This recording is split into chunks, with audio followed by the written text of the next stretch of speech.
You're seeing a flesh and blood being in the middle of flames, and it's not burning. This object was something out of Star Wars of today. I just sat there and I was totally gobsmacked. And a very strange thing was about to happen to me that changed my life forever.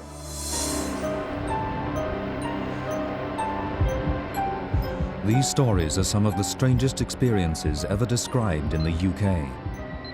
We can't tell if they're true, but they are all recounted by ordinary people. Now they are your witnesses.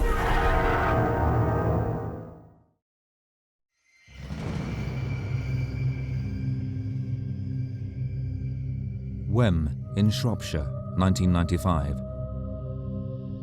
Horrified locals witnessed a fierce fire demolish the old town hall.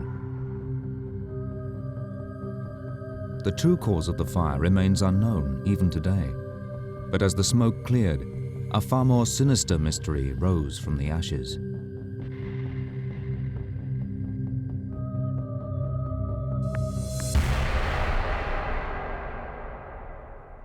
Today, the restored town hall is once again a local landmark. Its restoration was a huge project for the town, and one of the first people on the scene the morning after the Great Fire was demolitions expert Roger Stokes. It was the morning after that I arrived here at the town hall to look at the damage along with the fire officer and assess what we could do to make the building safe. So we walked up the metal fire escape, which had managed to survive. You get this sooty, oily deposit. And as we got up there and we came to walk onto the landing, I noticed a series of what appeared to be footprints coming across, diagonally across the landing. Looking at them, I thought, well, these are a child's footprints. They look to be about the size that are, I don't know, 10, 12, possibly 14. And I happened to mention to the fire officer, I said, the kids have been up here early this morning, haven't they? And he said, well, no, there's been nobody up here at all. We're the first two people that have been up here. We've had fire crew on duty all night, and there's also been police officers outside. So there's nobody been up here at all. Roger Stokes is not naturally superstitious, and as the reconstruction of the hall was a priority, he wrote the incident off. Until a few weeks later. One of the labourers, along with the site agent, saw a figure. They couldn't see the head in detail, but it looked like somebody wearing a long dress. And there was a glow around it. They obviously didn't really take too long a look at this. They saw it and hightailed it back down the stairs as fast as they could go. Had something sinister happened on the night of the fire? What or who was behind these unexplained sightings? When the demolition crew had moved in to clear the wreckage, one small section of the original town hall had mysteriously survived. Charred but intact, this plaque, now hanging in the new entrance, held a vital clue. It was in March 1677 that the what's become known as the Great Fire of Wem broke out in a cottage at the top of Leek Lane, at the about 50 yards from what is now the modern town hall. The fire swept through the town, virtually destroyed it, and at the end of it all, the scapegoat, I suppose, for it was Jane Chern, a 14-year-old maid who was preparing a fire for her sister coming home from work, and she accidentally set fire to the inside of the thatched roof of the cottage where she was living and working. The fire, over 300 years ago, started by the young Jane Chern, combined with the mysterious survival of the commemorative plaque, intensified the intrigue.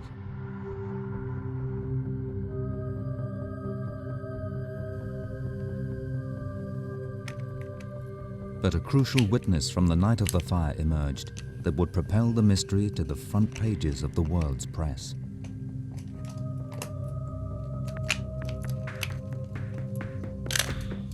Yeah, on this specific night I was emptying Wem, about 2 miles away, and I saw a large plume of smoke in the night sky.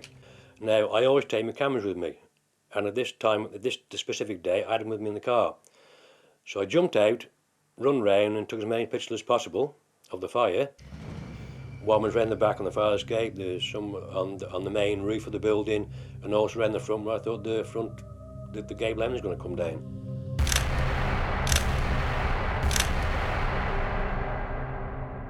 When I was developing the negatives, I noticed there was a spot on one of the negatives that shouldn't have been there. I noticed there was like a small head sticking over the railings by the fire escape.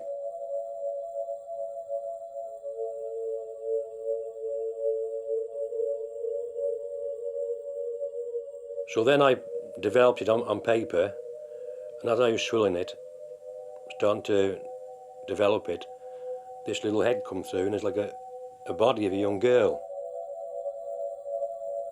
Looked to me like a girl standing behind the fire escape with the flames lapping around her. And where it come from, I don't know. The figure in the photo stands directly on the spot where Roger Stokes discovered the footprints the following morning. Could this apparition be Jane Chern? Was this the figure the construction workers saw before they fled? If it wasn't Jane Chern, who or what was it?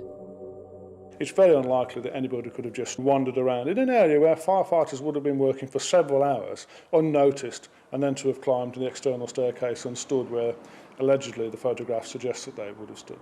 It's the way I imagine Jane Chern might have looked. Sweet-faced, lots of curls, the sort of girl who would fill a maid's role in a cottage or house, yes. If anybody had been standing there, you know, their clothes would have ignited within seconds, their skin would have blistered very, very quickly. No human being could have stood there for at all, let alone for any length of time. With a photograph as important visually as Wem, it's important that we look for any explanation that we possibly can. So, first of all, we look for, could it possibly be a double exposure, a deliberate hoax? And from our point of view, having looked at the negative, the original negative on high-powered digital enhancing equipment, we couldn't see any evidence of trickery, double exposure, fraud or anything like that. We approached Dr. Vernon Harrison. He was past president of the Royal Photographic Society, and he'd been heavily involved in Kodak for many years.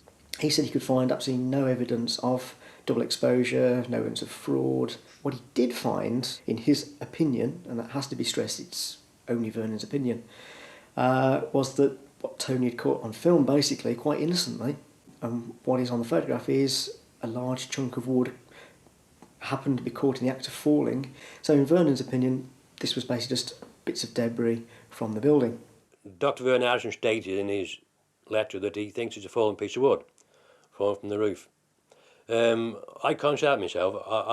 To me, it looks very much like a young girl. But at the end of the day, what it is, I don't know. But it looks like a young girl to me. I suspect it's not a piece of timber. It actually looks as if the apparition, whatever it might be, is outside of the building rather than inside the building anyway. It doesn't look like a piece of timber might look, actually. It's definitely a face, definitely a young girl. A nice, pretty young girl, yes. Footprints in the still smouldering aftermath of the Great Fire. 2 construction workers fleeing an apparition, and then the photograph. A burning log? A clever hoax? Or Jane Chern, the young servant girl responsible for the devastating fire in Wem 300 years before?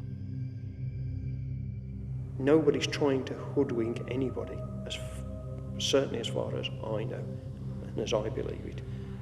This story is true. I really don't know what it was, whether it was a piece of timber or whether it's a real apparition, but I do know what it wasn't. It certainly wasn't a human being. I don't think it's double exposure. I don't think it's falling wood.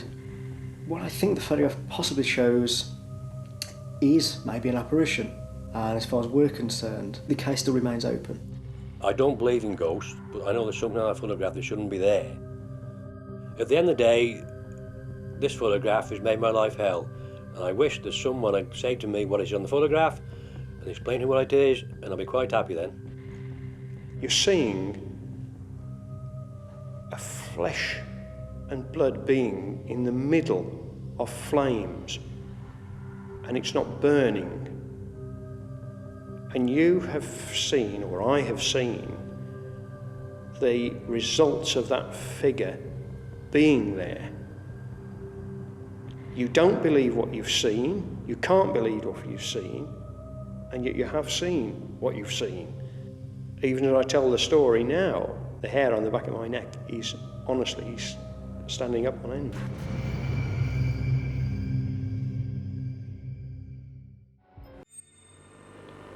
There's a light coming from underneath. I'm getting back into the car. I'm going.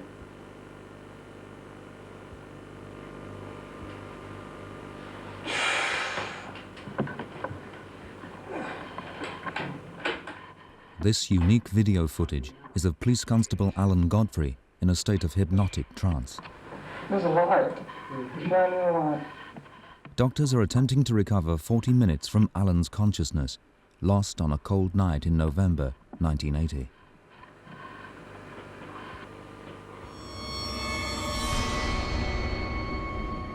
PC Godfrey had been out on night shift, driving out to a local estate near Todmorden to investigate a series of strange reports from concerned locals.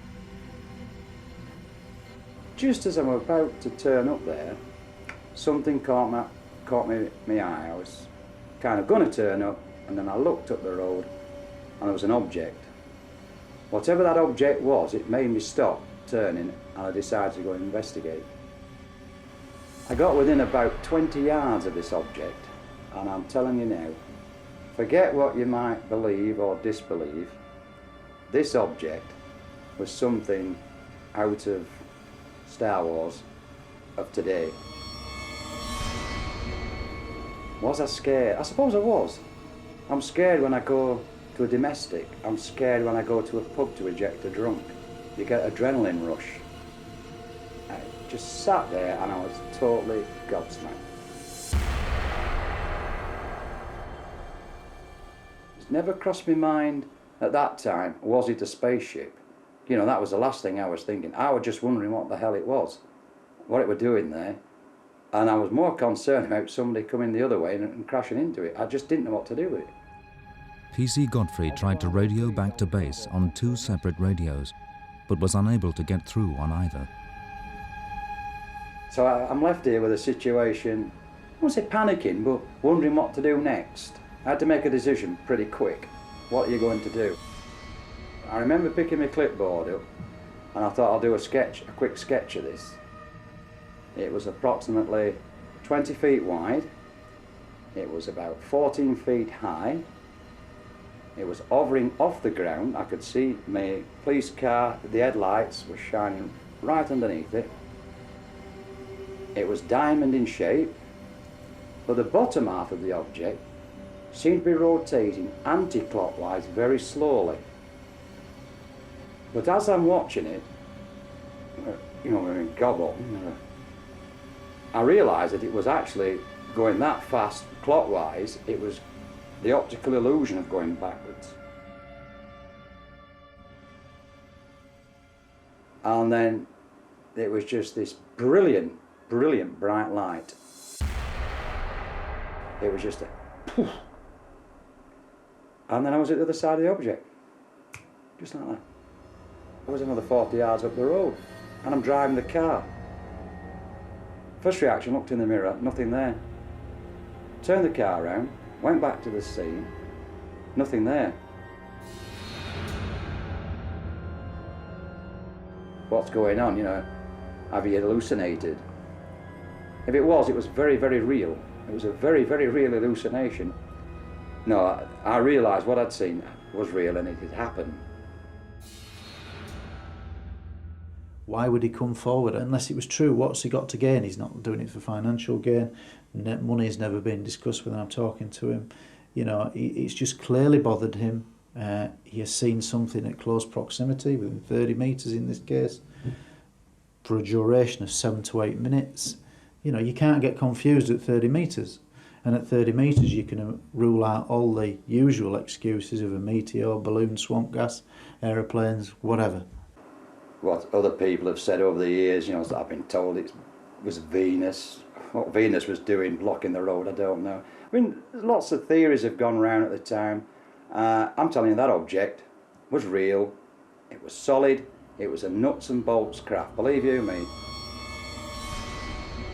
Over the next few weeks, several other sightings of strange objects in the night skies came in.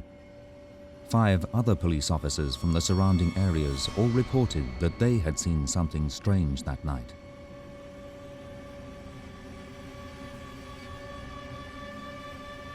Alan was asked by his superiors to sign the Official Secrets Act, but the story had already hit the national press and attracted the attention of UFO investigator Harry Harris.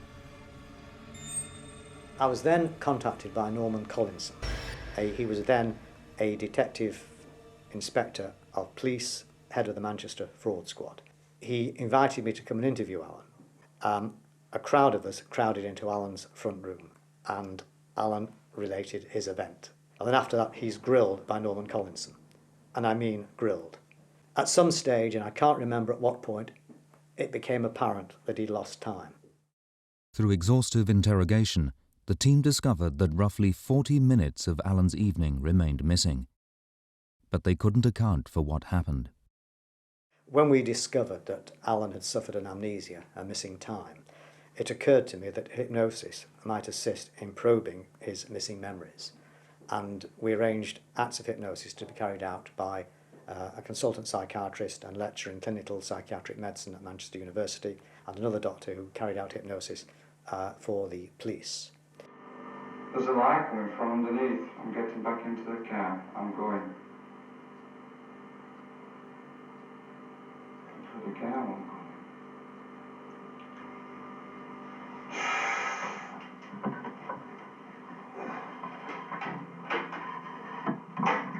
It was a bit strange watching yourself asleep, for want of a better word. But I was telling the incident as I remembered it in my conscious memory. You know, I was leaving the police station doing all what I've told you earlier on, right up to doing this sketch. I hear myself saying that I'm floating, I'm being carried, I'm floating. It's black, everything's black, and I tell him I'm in a room, and there's some horrible things in there, and I had to describe them. It's not horrible. Who's horrible? They are. Who's they? I want to talk about them, Why not? because they're horrible. Could you briefly describe? I don't know. What does it look like? They're small. And I'm sat watching this, and I'm thinking, what's this all about? And I mentioned these little creatures, about 3 foot 6 high, with lamp-shaped heads, with dark eyes. That's how I described them, and I was very, very frightened of them. Any objects on the bed? No. They Completely. want me to get on it. They want you to get on it. Are you getting on it? Not bloody likely. And what's happening now then? It was kind of watching yourself and saying, yeah, I would react like that, I would do that, but I can't remember doing it. You know, this is weird, this can't be right, you know. I'm getting on it. You're getting on the bed? Why are you getting on it now then? I just thought about getting on it. All right. I describe these creatures attaching something, a bracelet or something, to my leg. And these little things, came over and plugged into this. Oh, when I heard that did it for me. I had to, what do you do? Do you believe what you're saying? I mean, been abducted by an alien? I mean, it's not right, is it? Come on, it was bad enough having to live with the I've seen a UFO syndrome. Never mind, I've seen a UFO and been abducted. Disturbed me. So I had to come up with a solution. All these things are flying around in my head, and I'm thinking, there's got to be an answer. There's got to be I'm a policeman. There's got to be a rational answer to this. Why am I saying this? What am I coming this incredible story for?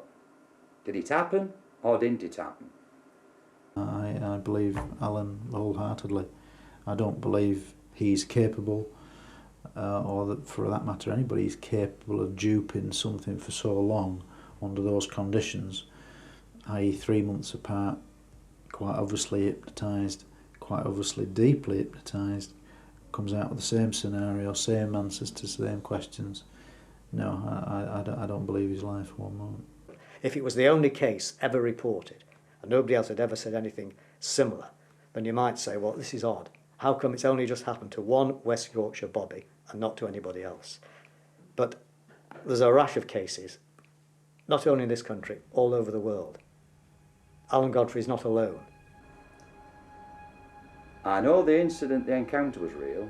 That's no argument that I'll stand up anywhere you like, and I have done for 22 years, and I'm not going to change my mind now. That incident happened. It was a nuts and bolts crap, and I wasn't the only person that saw it. The hypnotic regressions and the abductions, one or two things. It happened, it was real, or I was reliving something that I'd read about and got it confused with my own memory. And when I've been hypnotised, I've come out with that. Nobody will ever know. Not even myself. But that is the way I cling on to reality. What on earth is it? Never seen anything quite like that before. We didn't know what it was because it wasn't moving like an aircraft. Most UFO sightings can be dismissed pretty quickly. Others take a little bit longer, but then there's some that still, leave us scratching our heads. Something happened there. I don't know. I think it's put there for some reason, and I cannot understand what it is. These stories are some of the strangest experiences ever described in the UK. We can't tell if they're true, but they are all recounted by ordinary people. Now they are your witnesses.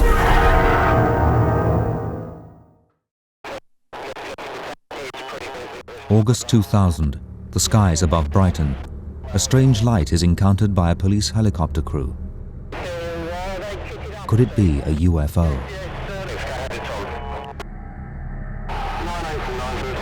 My name's John Tickner. I was a policeman until just a few weeks ago when I retired from Sussex Police, where I've been for 30 years. The last 12 years of my service was on the air support unit, working on the police and ambulance helicopter. As far as I remember, it was a normal day. It was a night shift that we do.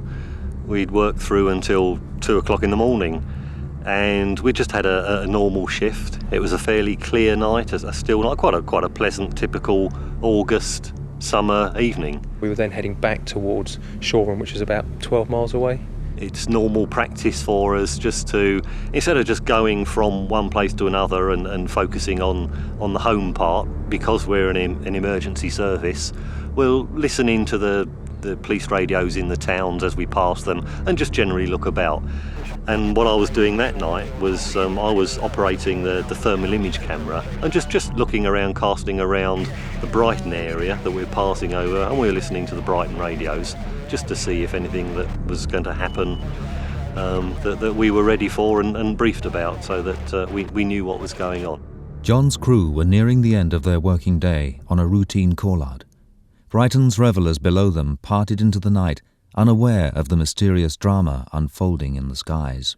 The first thing that happened was, in fact, Sean, the paramedic, he was sat in the right-hand rear seat looking out the window, and he was the first one to see just a light. As soon as I saw it, I notified the pilot so that he was aware of it, so he could see it in case we needed to get out of the way, and also if he could talk to the pilot and see why they were in our area and why they were flying so low. We then flew round and tried to identify it as soon as we could. But the helicopter pilot was unable to open communications with the other vehicle. Concern grew for whether the object was a danger or not. So I looked out of the window initially and saw the light just so I could work out where to take the camera, and then brought the camera around onto it to see what the thermal image picture would give me. It didn't have the normal, the tail lights and the flashing lights that you would sort of normally see on an aircraft. So we didn't actually know what it was. With the camera trained on the object, the mystery would surely be solved. What I was expecting to see was the shape of an aircraft, because that's what we normally see. If we can't work out what the lights are or where they are or where they're going, then put it on the thermal image camera and you get a lovely silhouette of the aircraft or the helicopter, and you can actually work out what it is usually. But on this occasion, I found it on the camera, brought the camera around onto it, and it was a cylinder. It's difficult to say how big it was. It's very difficult at night time in the dark to judge distances and size of things, and all we could see was this light, so didn't have a clue how big it was. When it's at night, you can't tell how close it is. It could be very, very close, or it could be very, very far in the distance. That's the problem with any video footage of lights at night. John's camera was now carefully tracking the object's path, giving his crew the images they needed to solve the mystery. Initially, it did give the impression of moving quite quickly and away from us, so we were kind of moving around. You can actually see that on the video footage, that it does seem to be, we do seem to be chasing it around, and that was quite odd to start with. That it gave the impression it was moving very fast. We had sight of it, and either it passed us or we passed it. It went down the starboard side of our aircraft. We were curious as to what it was, because we need to know, just on safety grounds really, what's in our airspace. It is very unusual to have anything at that particular height over Brighton, over any town or city. That's general aviation is not permitted that low. Commercial aviation is many thousands of feet higher than that. Most kites and balloons and things are well below it.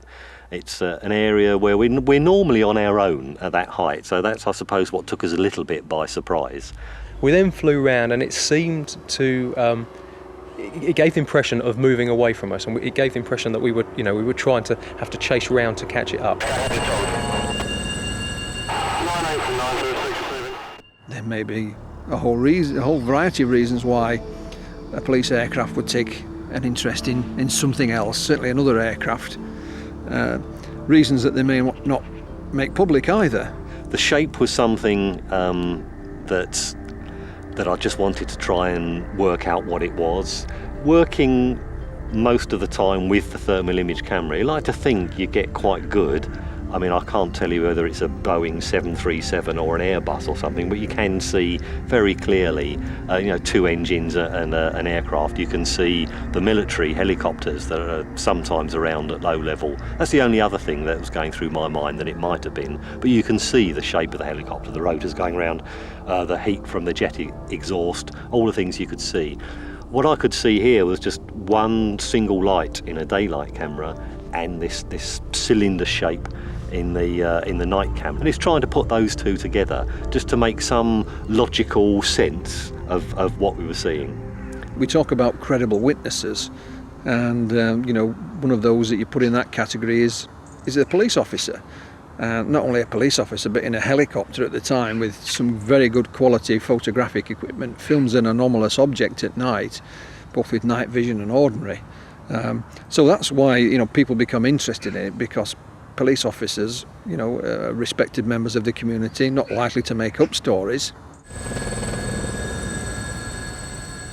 People are more likely to believe it because it's come from a reliable source. It was something so unique to them, when bear in mind they're in the air all the time and they're following this, that and the other, that they perceived it as being extremely strange. When you see it on the film, it looks extremely bizarre. It's an unusual shape. he quite clearly is there, and he quite clearly gets quite close to the helicopter. It was corroborated by the other people in the helicopter. You know, it's a very puzzling case. I was very pleased in some ways to be able to record it. If you see something that's slightly different or slightly interesting, I mean, the general rule of thumb is no one believes you, and I'm probably included in that same bracket as one of life's cynics. As a policeman and as a pilot, having seen something that I found interesting and a little bit out of the ordinary, I was very pleased that at the time I was able to record it. I actually had the camera on and managed to get this little bit of footage. Photographic video testimony is no better than just ordinary eyewitness testimony. The two are combined. I mean, most photographic evidence is submitted when people say, well, I've taken this picture or I've taken this video, and they observed something thereafter. It wasn't something they were actually filming. And without question, usually this is something conventional. It's just something that's appeared on the film, a bird or a photographic fault of some kind. But the good thing about photographic evidence is you can actually put it under the microscope, so to speak. You know, witness testimony is fine to a point, but you can't examine it any further scientifically, whereas a film or a photograph you can. You can analyse it by computer, take it to the laboratory and so on. So it's something a little bit more tangible, which makes it that much more interesting, and hopefully will give you some more answers than just what the witness claims to have seen. John tracked the object using the sophisticated technology in the helicopter, hoping to finally identify Brighton's visitor. We've reviewed this tape many times, and it's been the subject of much discussion, even a little bit of mirth, I suppose. I'm happy in my own mind. I know what it is. When you look at footage, I'm very, very cautious to say whether something's a UFO or not as such, i.e. a genuine, supposedly ET, because it's very difficult to verify, and you should really only make informed judgments when the analysis has been made. Yeah, it looks very unusual, and I think in this case was treated quite rightly as an unidentified aerial object, which it was, but after investigation it would appear now that there is a credible explanation. Initially we got it on the infrared camera, and that you can see on the video footage, and that confused us. We didn't know what it was then, and then we managed to pick it up on the normal video camera. When you look at the film in colour rather than through the night vision, you can see it is a man-made balloon of some kind. What it does demonstrate is that people who are involved in UFO research do not accept things carte blanche. You just don't take it as read that, right, that's an alien. It's not like that at all. The close encounter between the helicopter crew and the strange craft lasted about 4 minutes, but they were still unable to solve the riddle of Brighton's alien visitor. If you see the video, you will see exactly what we saw, no more and no less. And you can make up your own mind. In my mind, it's fairly clear. I believe it's a hot air balloon or a lantern, something of that description. Who's to say whether I'm right or wrong? I've made up my mind, that's what it is. But you look at the video, you make up your own mind. The White Horse of Westbury, Wiltshire, an internationally renowned landmark in a county that boasts some of the world's oldest mystical sites. In August 1980, 3 circles appeared overnight in a cornfield below the horse. It was the beginning of a crop circle phenomenon that provoked intense media attention and a whole generation of hoaxers. Crop circles came to the fore in the early to mid-1980s when some of the national media, national newspapers picked up on them. Headlines such as E.T. Phoned Home, I think, was one of them. So it'll give you some idea of the time frame we're dealing with. And they've been a subject of hot debate ever since. Freddie Silver is a respected researcher into crop circles. Through scientific investigation, he has developed plausible theories of some mind-boggling concepts. Wiltshire has a very interesting relationship with the crop circles, principally because of the location on the Earth. Wiltshire sits on one of the world's deepest aquifers.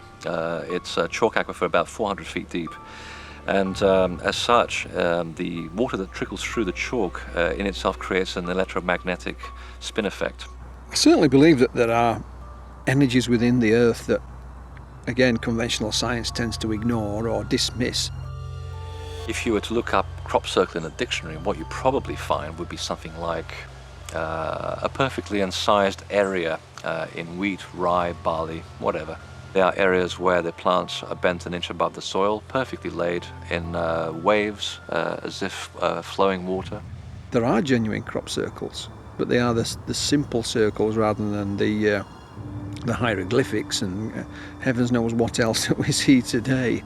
In hoax crop circles, you find that the edges are imprecise, that the plants are damaged, that the plants, instead of being perfectly laid, are very waved. I don't mind if people make crop circles if they put the farmers in on it, and it allows people to analyse things from a scientific point of view. It does give us a barometer with which to judge the real phenomenon by. Because when you look at the man-made ones, you can start looking at the difference. You can start looking at the ground and saying, well, wait a minute, the lay in this particular crop circle is not the same as that one. But are crop circles all hoaxes? While there are many reported incidents of fake circles, others remain unexplained. Local shop owner Ray Barnes has taken walks through Westbury's fields every day since 1979. It was a Saturday early in July 1981. The corn circle started by me noticing a line in the crop just this side of that hedge, and it travelled across the field. It looks, I guess, about 50 miles an hour because it's quite wider, that field, than you think.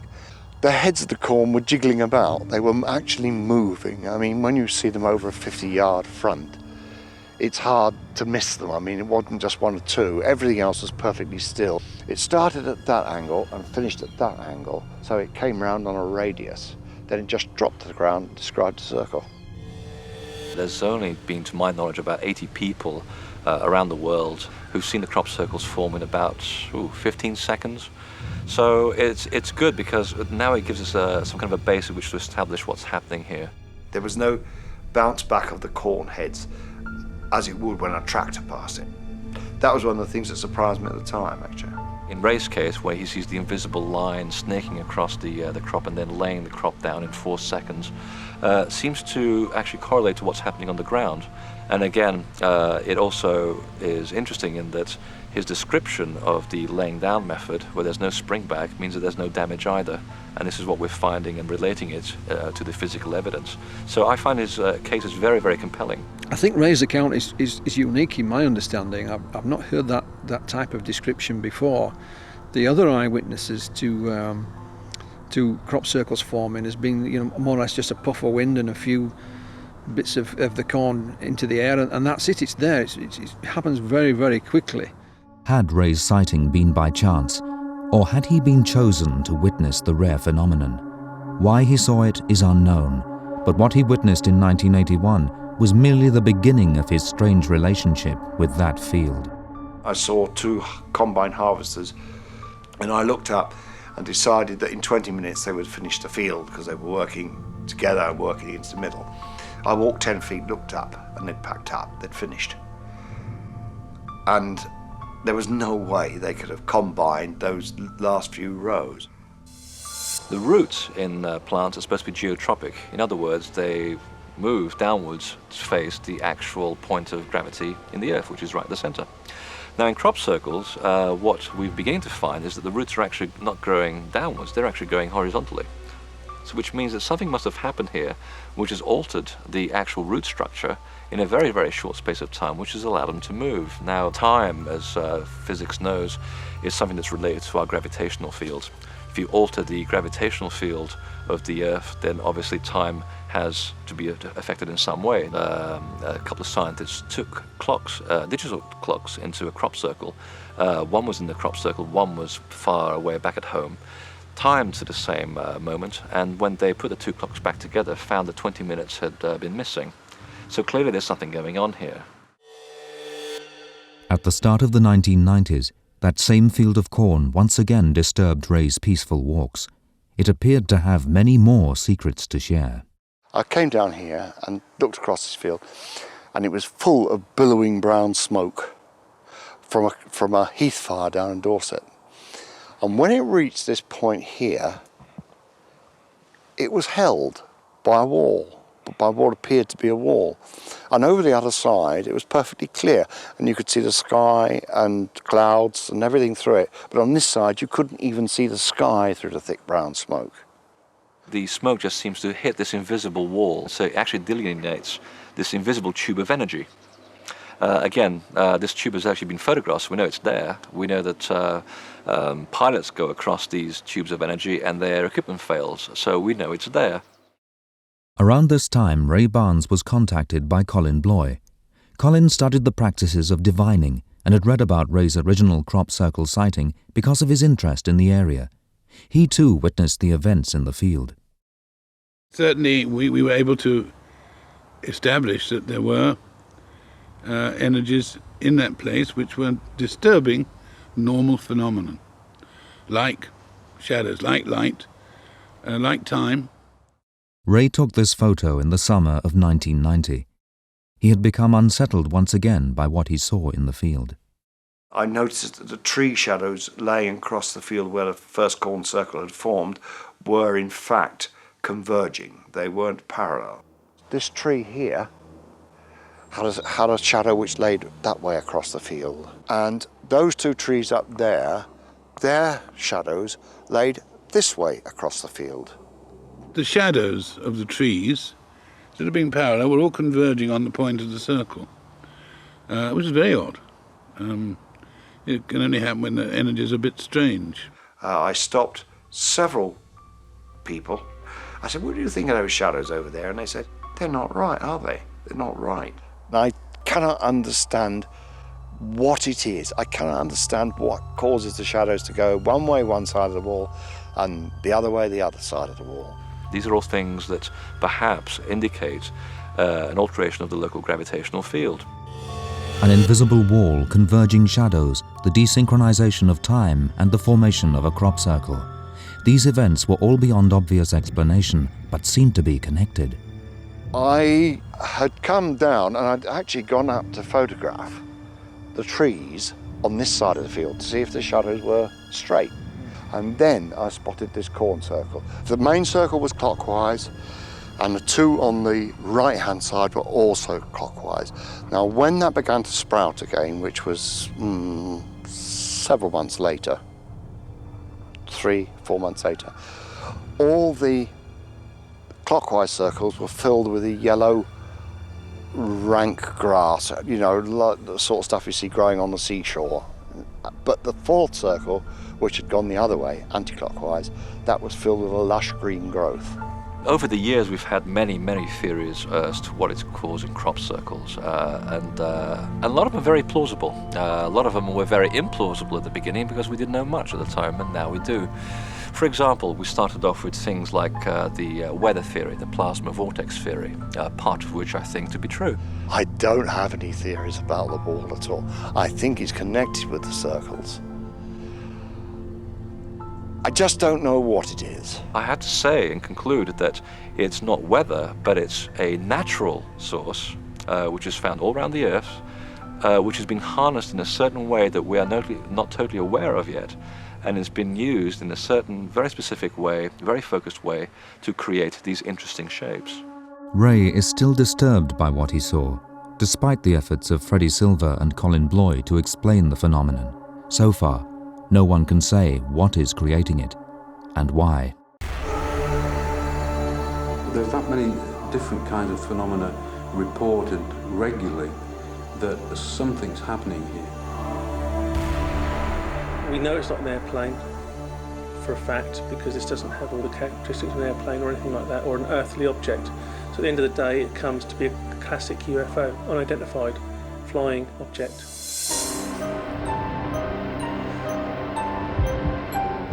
These stories are some of the strangest experiences ever described in the UK. We can't tell if they're true, but they are all recounted by ordinary people. Now they are your witnesses.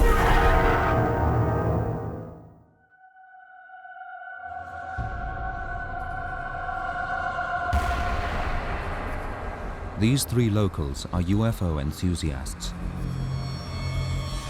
In recent years, their long sky watches have paid off with some astounding sightings. But to this day, they remain mystified by the failure of both local authorities and the Ministry of Defence to identify the object. We investigate UFOs over southern England and try and find out the answer to some of these sightings that get reported to us. In May 2000, we were doing a sky watch in a local area at Netley in Southampton. We set up a camp in one of our usual spots, and along with us we take our cameras, binoculars, night sights, which are night intensifier cameras, which we can see in total blackness. We set everything up ready for a sky watch. Now this particular night we'd set up, everything was loaded, set up, camcorders were turned on ready, and suddenly over Southampton Water, to our surprise, we saw this light. We suddenly saw this orange kind of globe appear on the other side of Southampton Water. All of us have lived in this area for a long time. We've done sky watches before on many, many occasions, and we've never seen anything flying that low coming up Southampton Water. We looked at it for a while and couldn't quite make out what it was, so we got the camcorder going. We thought we'd film this. It's slow. At first, it's nothing. Doesn't appear to be anything interesting. It's just a single light, just flying along. Could be anything. What made it interesting was, as we watched, from the opposite end of Southampton Water, we have this airplane comes flying down Southampton Water towards this object, and we just thought, well, you know, it's obviously police spot a plane. It turns around again and falls out. It's turning around, yeah, it's following it, look. It's circling. We're circling it, isn't it? Bloody hell.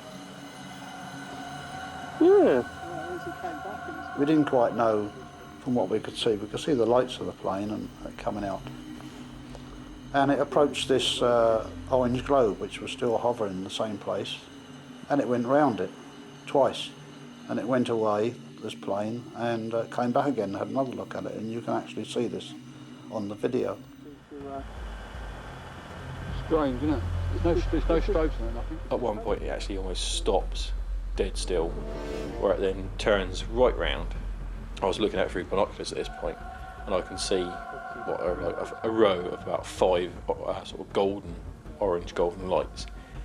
So we're sort of thinking to each other, well, you know, exactly what is this thing?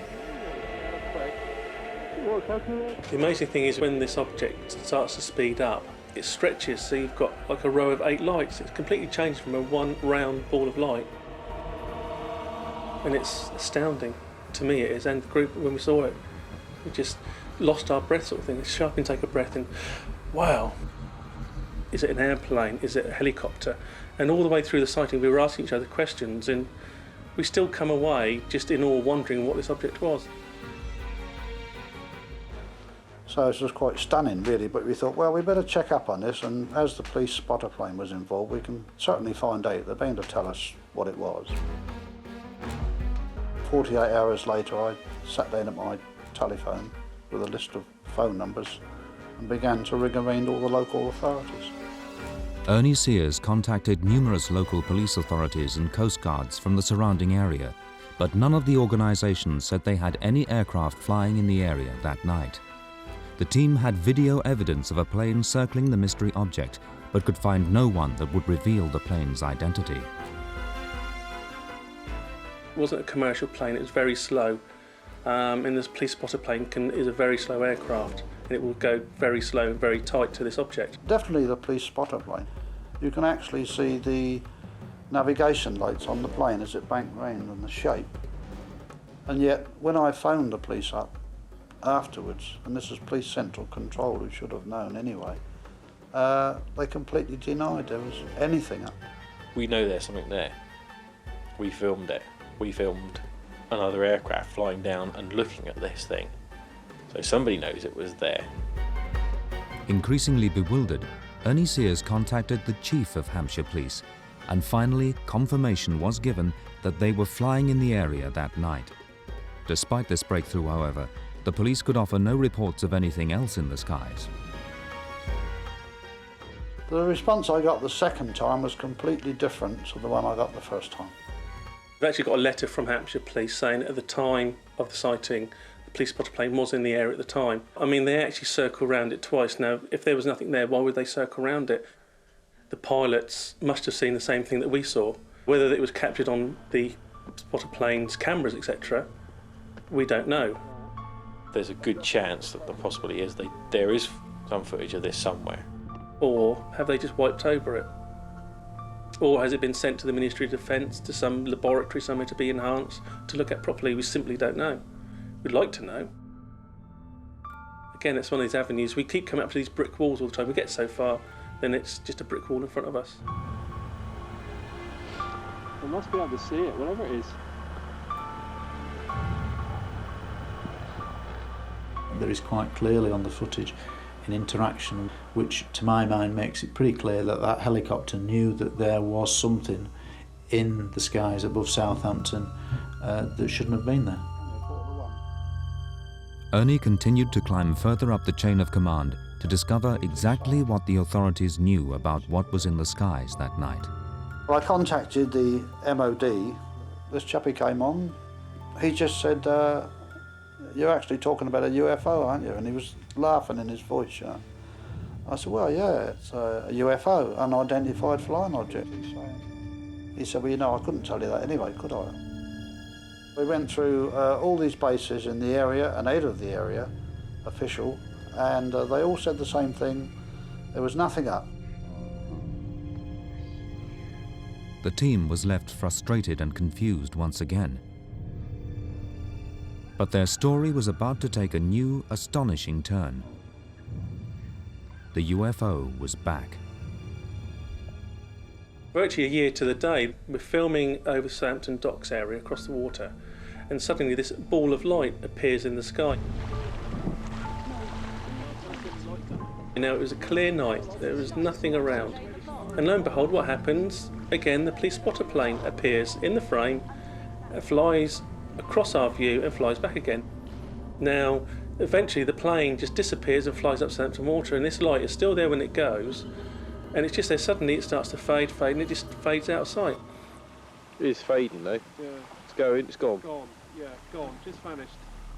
The second sighting, 1 year on, renewed the team's determination to push for answers. This time, Ernie would go right to the top, demanding the case be investigated by Dr. Louis Mooney, the Under Secretary of State for Defence.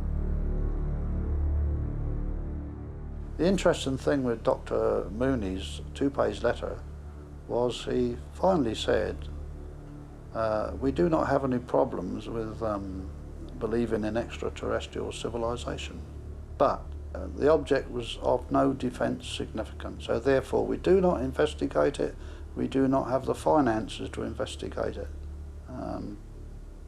No defence significance, full stop." When the MOD come out with the phrase of no defence significance, that strikes me as being pretty strange, because why would the helicopter be there monitoring quite obviously what this light is doing? And if the evidence from video experts' film analysis proves that there is an object there, then you have to say, well, that's an object in our airspace, and two, you know, you've got to say, well, what is that object? And quite clearly, we don't know what that object is, or if we do, somebody's certainly not saying. When you look at what is there, you've got oil refinery, you've got Marchwood military base there, you've got other things there that, in my way of thinking, would be a defence significance. Yes, on both occasions it would appear that the police spotter plane had been scrambled to intercept this object and have a look at it. They were curious about it.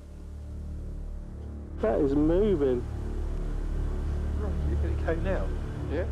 What are they hiding? Why are they afraid of telling us what exactly happened that night? Going pretty quick now. In many of these cases where they've been officially reported, is sure enough the MOD man comes out, but that's usually the last time the policeman ever hears anything. So they never get any feedback. What was the conclusion? and it would be interesting to see these files, and I will be applying for these files in due course.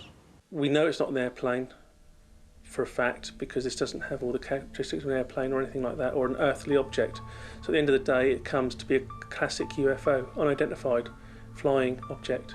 Either they really don't care about it, they've looked at the footage and they really just don't care, they're just not interested, or they do know what it was.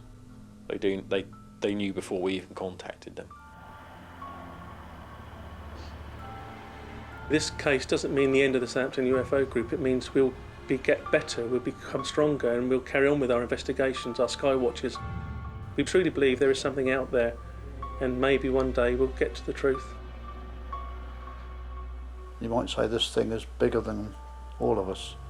They don't know what to do about it, they can't do anything about it, and they hope the enigma will go away and leave them alone.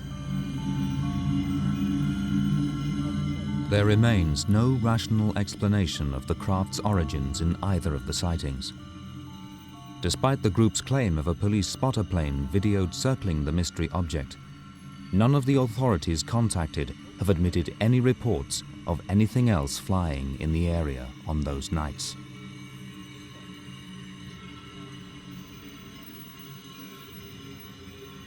It would be nice to think it is life from elsewhere. It's a nice thought, but whether it is or not, we will never know. Even asking questions in the House of Lords, I don't think we will ever know the true answer to what this object was.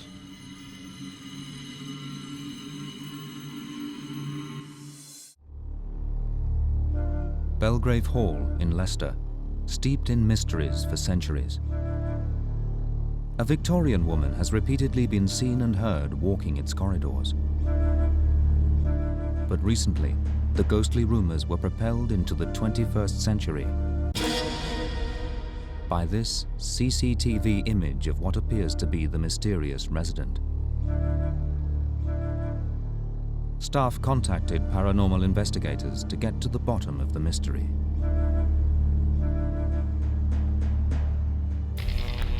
Our approach really is to recreate by natural means whatever the anomaly is. It happened just before Christmas '98, and we did our investigation in March '99. From early on in their investigations, many witnesses were claiming that this was the ghost of Charlotte Ellis.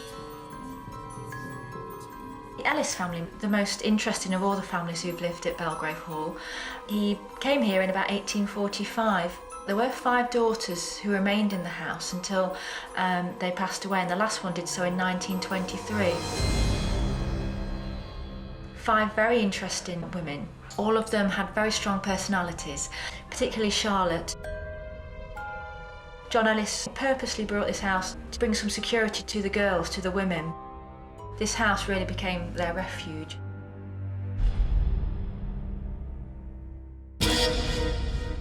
I've worked for the museums now for 16 years and I've heard stories about the hall. One day, about 4 o'clock in the afternoon, I came into the hall and the 2 museum assistants were stood roughly where I'm stood now, and I could hear footsteps upstairs. I said, we have a visitor in, I really think one of you should be upstairs patrolling, and they both looked at me and said, no, we haven't. And I said, well, I can hear the footsteps, and they said, so can we. Which then encouraged me to go upstairs to see the visitor. And there was nobody there. They knew full well that there was nobody in the house. So maybe they were having a little bit of a game with me being the new groom and everything, so, you know, he'll learn that sometimes you hear footsteps here and there is nobody in the house. The paranormal team realized the CCTV image was just the beginning of a lengthy investigation. Belgrave Hall's ghostly activities were extensive. Because so many different people have had multiple witnesses to different events here. People have had different experiences, ranging from full-colour apparition to cooking smells and other anomalous sounds. And the whole area around Belgrave, there appears to be something going on here. A few years ago, I believe it was November, a colleague and I were downstairs in the hall We were talking, there was nobody in.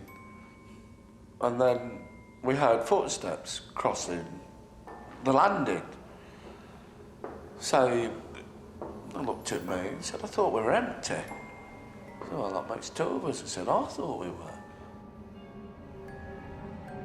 So he said, tell you what we'll do, bolt the door. So we bolted the front and back doors.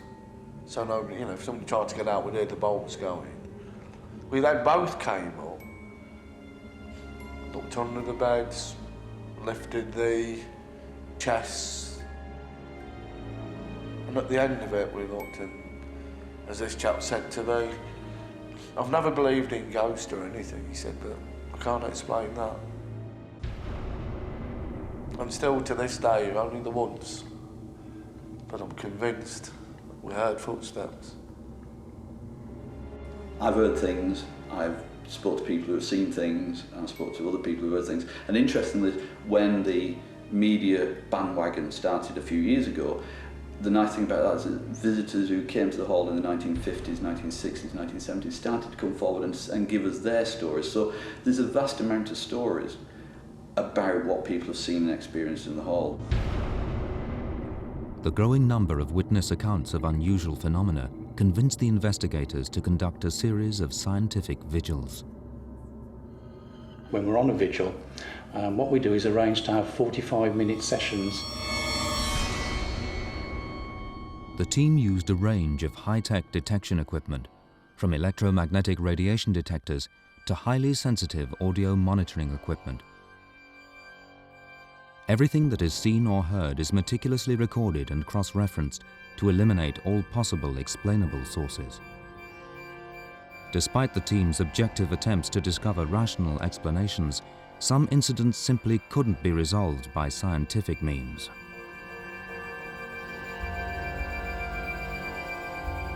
Well, on one of the vigils that we did here, a couple of our investigators heard a very loud sigh up on the first floor.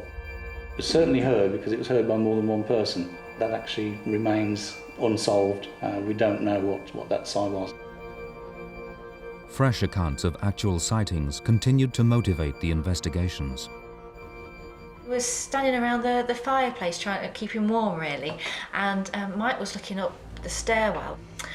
All of a sudden, he did go very ashen, very pale, and he described a woman in a terracotta dress coming down the stairs.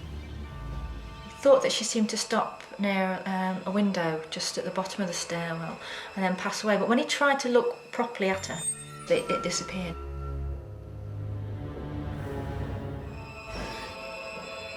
Some of the reported phenomena have been, of course, the lady in the terracotta-coloured dress coming down the stairs, looking through the window, then walking towards the scullery here. The sightings we've had of her, both sightings have put her in the same style of dress, which we can take it back to the 1870s, 1880s, when the Ellises lived in the house. Whether it's one of Ellis's daughters, John Ellis's daughters, I don't know. There is something in the house. It's very difficult to say who the person is in the terracotta dress, we have to say. Charlotte was muted as somebody who possibly could have been. And also it's recorded within the diaries that she really loved the gardens. The gardener at Belgrave Hall has himself claimed to have witnessed the apparition, but he is only one of the hall's many visitors with experiences they cannot explain. When he walked in, he was sitting in the mess room, and he said he was sitting there shaking, his hair was standing on him. Part of the expression, it was like you've seen a ghost. He said, well, I have. I went in the music room, there's something in there, and he said, I'm out. He said, I don't know what it is, but I sensed something in the music room. He said, I'm not running there.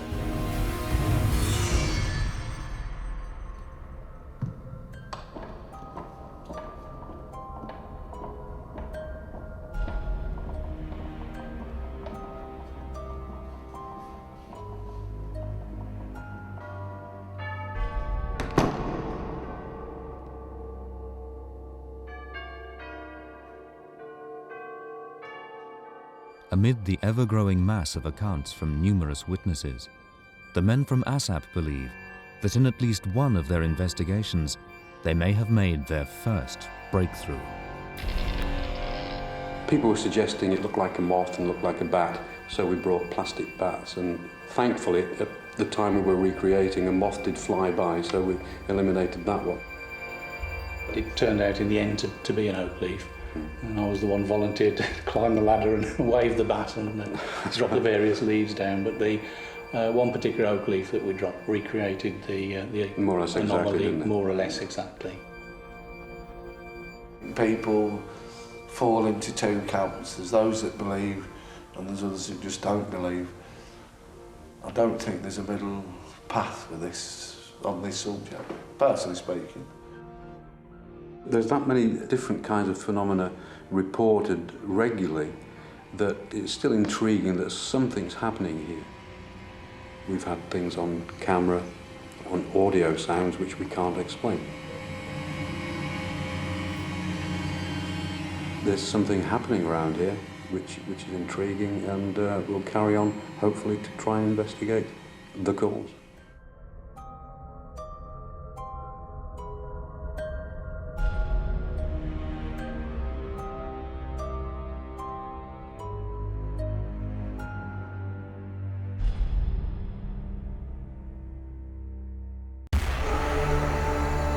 There are things that happen that you can't explain away. There is something up on that top floor that's walking around that is not of this world. This thing was coming towards our window, and of course my first thought was Jason. You know, where's Jason? Is he okay? There does seem to be certain places that have a kind of energy that maybe facilitates it for the visitors to actually access you. These stories are some of the strangest experiences ever described in the UK. We can't tell if they're true, but they are all recounted by ordinary people. Now they are your witnesses.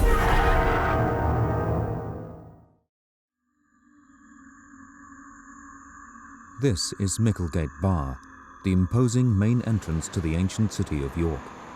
Dating from 1196, it is the place where kings and queens have entered the city for centuries to be greeted by the sheriff, the Lord Mayor, and other local dignitaries. But it has a darker past too. Criminals, traitors to the crown, and others all passed through the gates of Micklegate Bar on the way to their deaths. A ghost story in a historic city like York is by no means unusual, but a group of ghost enthusiasts recently dubbed York Europe's most haunted city. It's a label that suits the city, and it's a claim that some of the visitors to Micklegate Bar would support. There's been talk and stories of ghosts in this place, which is bound to be in an 800-year-old building where they used to put the heads. But I've had the experience, if you like, of ghosts. You can't be in here as much time as I am, as long as I am, without coming across the odd experience.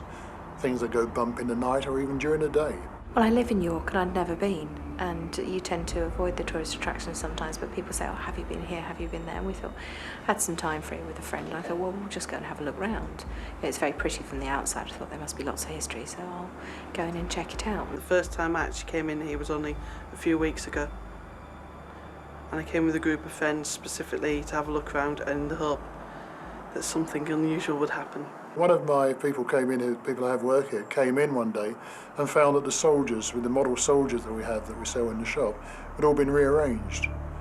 That happens quite a bit. The things, the magnets that we have on the shelves, they have a habit of coming down, falling down, and things get knocked over, and which we can't explain away. One of the centres in this country of paranormal activity appears to be the city of York. There are enormous numbers of ghost reports from the city itself, from just outside, places like Sheriff Hutton and so on.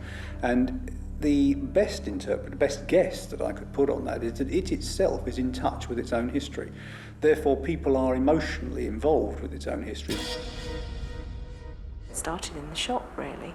We were in the shop a few minutes, and I was talking to the guy behind the counter, and this noise went off, this man's voice, and it sounded artificial anyway. I said, oh, what was that? He goes, oh, it's okay, it's the motion sensor. I said, oh, we must have gone across something. He He said, no. He says, it does that all the time. I said, what do you mean? He said, well, it's in there. He said, you have to walk in there to set it off. But we didn't walk in there. Neither did you. Is there someone in there? No. He said, it just does it. It's probably the poltergeist. I thought, okay. I do think that some people are more susceptible to seeing ghosts than other people, whether it's because they themselves have a particular mindset or not, or whether it's because they have some other talent or ability is undecided. The motion sensitive voice thing set off without anybody moving, and obviously we were the only people back there at the time. We were all stood in a little huddle, we were nowhere near it. There's a guard, a royalist guard, that challenges people. Oi! Who's that? Come here and show yourself. Which causes a bit of a shock when they go in there, but it causes a shock when it goes off and there isn't anybody near there. And that happened with Rachel and has happened to many people who've been in Micklegate Bar. Got up to the first floor and I was absolutely convinced I could hear footsteps, absolutely convinced. And I looked at my friend and they looked at me. We never said a word, but it's that, you heard something, didn't you? And I thought, well, it's okay. There'll be people elsewhere in the building. There's 3 floors. It's fine.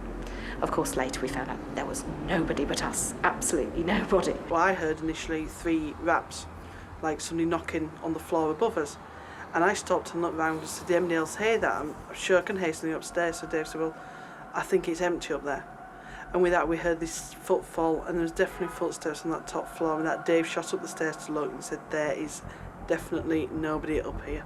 You can be in this room and you can hear footsteps very clearly walking backwards and forwards. When I first used to come here, I used to go up the stairs to look to see if there was someone there. After a while, you get used to it and you don't bother. A talking exhibit triggered with no one in the room. Unexplained movement of artifacts, changes in temperature, an unseen hand tugging at people's clothes. Some visitors claim first-hand experience. We kept feeling sort of cold spots as we were wandering around, I think on both floors, but then with the nature of the building, we couldn't really say, well, you know, this is something supernatural happening, because it is an old building, there are drafts, and it is made of some quite thick stonework. It was like a column of cold. It felt like a column just passed through me and around me. It wasn't a draft. It just literally went through. It's the strangest feeling. And it went through up to about my shoulder, and I absolutely felt freezing cold, and even it went through my body. That's how it felt. All the time now, I'm starting to feel as if there's someone behind me. And I kept on looking around, expecting my friend to be there, but of course, he's not. He's there. And there was nobody there. And everyone knows what it feels like when someone creeps up behind you, and you know they're there without looking. It's you just know. And that's how it felt like. So I'm disturbed all the time. I think there's someone there, there's someone there. And we're still walking around, and I'm still feeling very, very, very funny. And the next thing I know is there's a tug on my skirt.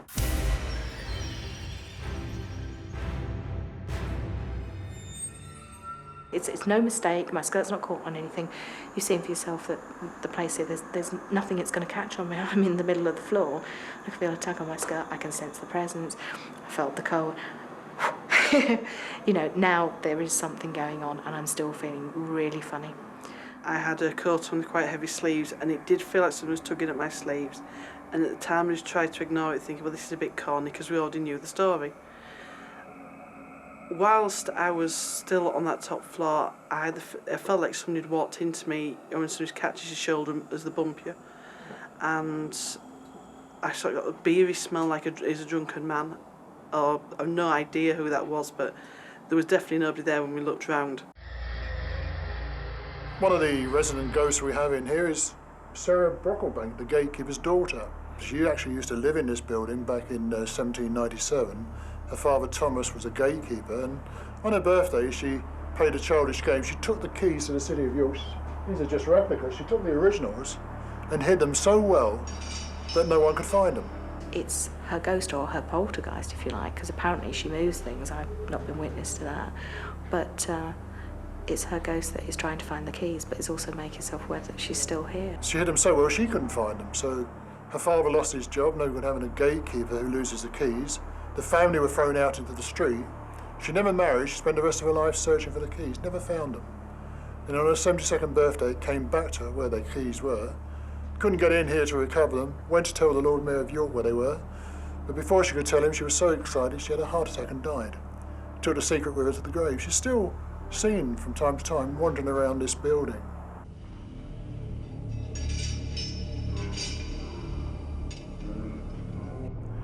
That may account for some of the things that happen in here. A lot of the things that happen in this room, in particular, are things that a child will do. They're childish pranks. And quite a number of people, as happened the other week when there was a number of people here, they felt like somebody tugging, like a small child would tug at your clothes. So that could possibly explain some of the things that happen. They do say that a poltergeist, I understand, is a young child. Is the ghost of Sarah Brocklebank responsible for the strange experiences claimed by some of the visitors to Micklegate Bar? The legend is compelling. The atmosphere is eerie. But is this an example of people wanting to believe in something that doesn't actually exist? I do think in ghosts that the living play some part in investing some kind of emotion into making those replays and so on. And York, along with perhaps Colchester, along with perhaps places down in Wiltshire, in Warminster and so on, are those centres where people are very aware of the ancient history of the place. And I think that plays a part in it. The fact that I'd had my skirt tugged, that's a very childish thing to do, isn't it? You know, it's not something an adult's going to do. And the cold was... It just made so much sense. And I could hear the footsteps as well as if somebody was wandering around. And I just constantly felt there's somebody with me. I don't think there's anything evil here. There's nothing that worries me here, other than the cold. It gets very cold in here. The walls are 5 foot thick. But I think our ghosts, we're very fortunate. They're more mischievous. As far as I'm convinced, yes, there is something up on that top floor that's walking around that is not of this world. If you spend any time in here, for any length of time, you get around to the feeling that there are things that happen that you can't explain away. It just all fitted. It was just really, really strange for it to fit like that. Whatever the explanation, the ghosts of Micklegate Bar are a magnet for tourists and ghost hunters alike. There are many well-documented reports of close encounters with aliens, but few people experience more than one in their lifetime. Anne Andrews and her 2 children all claim to be the victims of repeated alien abductions over a period of several years. But are these genuine accounts of alien contact, or another entirely different paranormal experience? It began in 1983, when Anne's son Jason was born. We would find him missing from his cot. He would sometimes be underneath it. We would hear him cry in the night and go into his room and find that he was at the wrong end of the cot, where it was impossible for a month-old baby to get to. Mary Rodwell is a counsellor who deals with people who say they are the victims of alien abduction. She feels Jason's case is authentic. It's absolutely classic abduction, right from the whole parameter of, Jason being born and the finding him as a baby outside the cot and not explaining it, where I hear that the same thing from other people saying, my son was not in the cot, and I couldn't work it out. A lot of very tangible physical things. I think they've more to lose than they have to gain by claiming these accounts. So it's usually that kind of thing that convinces me that whatever these experiences are, that people like Anne and others are on the level. They are relating the information as to the best of their ability. But the unusual events happening to Jason were about to take a new and frightening turn. On the 2nd of July 1987, Jason's 4th birthday, the family would experience a visit they would never forget. Jason had fallen asleep on the couch, and suddenly there was a real sort of heavy banging at the door. It was like really, really hard, not like just a normal knocking. It was like, somebody was kicking. And of course, my husband, he just jumped straight up, said, who's that, doing that to my door? And he just sort of flung the door open, and there was nobody there at all. And he looked up and down the lane, and there was nothing. He came back in, closed the door, and said to myself and my mum, well, that's odd, there's nobody there, but we'd all heard the knocking. Then there was a really sort of bright bolt of lightning.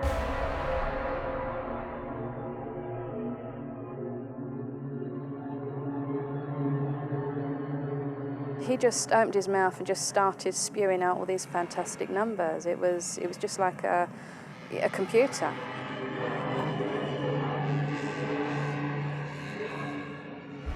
This went on for a few minutes, And as he was talking the numbers, the banging began again. But this time it seemed to reverberate, sort of, you know, it got louder and louder, and it seemed to be coming not just from the front door, but from the windows, the back of the house.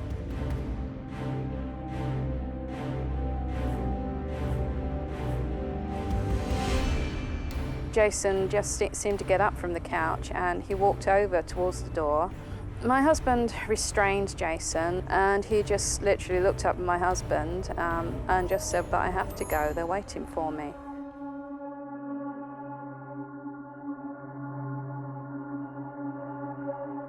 And the banging all the while was just going on. And it was just so strange. It was like, you know, as soon as Jason started to blink, you know, as if he was coming out of this trance-like state, he started to blink. And the more he came round, you know, the more the banging receded. They're a fascinating series of events, plus the fact that it involves more than one person. Again, I think the vast majority of this type of experience involves a single witness. But it's not uncommon that other family members are involved. Was this evidence of alien visits, or were the family experiencing a different paranormal phenomenon? The house was never the same after that. It got really bizarre at times. You know, it was like we had a lot of poltergeist activity. The cooker would come on, the television would switch on, sort of in the middle of the night, and you know, really blaring. And it didn't matter if you had the plugs in or out. You know, it would still. It's like everything electrical had a mind of its own. Loud bangs, like someone's crawling over the ceiling, and 3 loud knocks is a very common one that they will hear. It's almost like what the ETs are doing is saying, "This is real, take notice of us." If you take out the content for a while and look at the parameters that build up these experiences, you can transpose them onto other paranormal accounts, paranormal sightings, paranormal phenomena, and so on. So the parallels are there for all to see. It's just the content that differs. And we've often argued that, you know, we could be looking at different sides of the same coin. They are all interrelated in some way. I still, for a long time, believed that they were dreams. They were nothing more than nightmares. You know, my, I suppose, social upbringing would not allow me to consider any other possibility. But the stories of alien visits were not just confined to Jason. His elder brother Daniel said he too had strange encounters. My older boy Daniel said, you know, "Don't you both get it? You know, don't you see what's going on? Can't you understand it yet?" He said, "Remember when I used to tell you about when I was little, I used to tell you about my soldier guy, you know, that used to come and see me?" And we said yes, which we'd always thought was an imaginary friend. And he said, "Well," he said, "I know now that he was real." He said, "I think I've always known he was real." He said, "But he said he stopped coming to see me because he said that they'd made a mistake and that Jason was the one that they should be working with."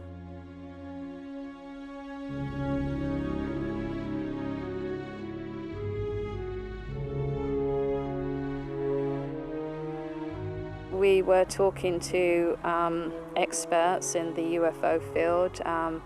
We were speaking to people about UFO alien abductions. We don't know enough to make any quantifiable definition of what they are. We have to be open to maybe all possibilities, but there's certainly a tangible interaction, and there's certainly a physical interaction.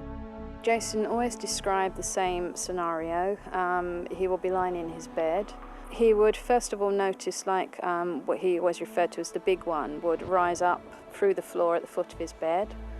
Then he said there would suddenly be like, you know, 6 or 8 of the smaller ones. He said that he could see, but he couldn't move. And he would be taken to another place, which when he was younger he described as a hospital place. But he said it was always very cold, extremely cold. He said he described it as like being laid on like a marble slab, something of this kind. He said there was always a light coming from somewhere, but you could never see where it was coming from. It was now Anne's turn to claim that she too had been abducted by aliens. She didn't know, I think, that she was an abductee or experiencer to start with. She only thought Jason was. It was only later that she came to an awareness that it affected her and her husband and Dan as well. So that was something for her. But by the time she was corresponding with me and we were talking, it was an everyday part of their lives, something that they'd already come to a certain extent to terms with. We saw what we thought initially to be a star, very bright star, which we didn't take too much notice of, but then when the star started getting bigger and bigger and looked as if it was coming straight for our window, we did get quite alarmed. We don't remember any more than that, you know, other than sort of the panic that this thing was coming towards the window. And of course we woke in the morning just as normal, and then all of a sudden I remembered. Of course my first thought was Jason, you know, where's Jason? Is he okay? I spoke to him and I said to him that, you know, we'd seen this really bright light last night, and he then went on to explain that he'd been taken to a place. It wasn't a usual abduction this time, which he was relieved about, but then he started to say that he was in a room with hundreds of other people, and there was like a big cinema screen. And it was just so weird because I finished off his sentence for him. You know, I told him what was on the screen and what was going on and about the other people there. And he just looked at me and smiled, and he just said, "Oh, I knew I saw you there, Mum." Is this proof of aliens abducting a whole family? Or does it show an unexplained psychic bond between a mother and her children? They'll talk about stuff that would blow your mind. They talk about things that are almost like science fiction, and yet they go into detail, and they have so much depth of knowledge of it, you know full well this is no fantasy. If you talk about theories in general, the theories to try and explain these experiences are largely put forward by the UFO researcher, be it in the UK or be it in different parts of the world. It is rare that anyone asks the individuals who've had these experiences what their theories are.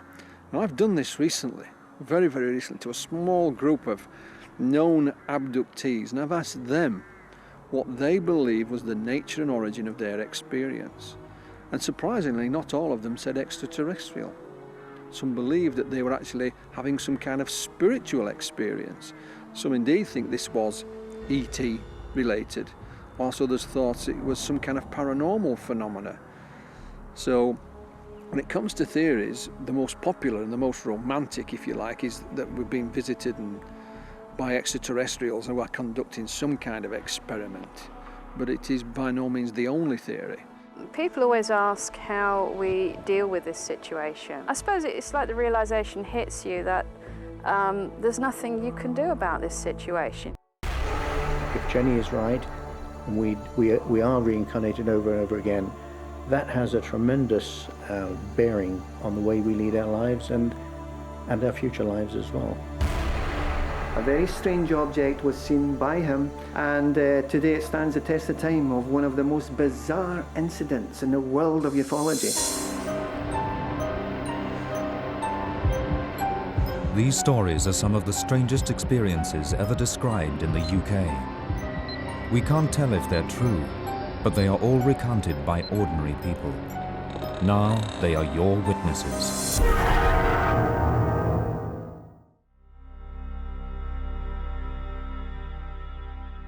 When I was very, very young, I had memories of a number of past lives. Reincarnation. Experience of a past life.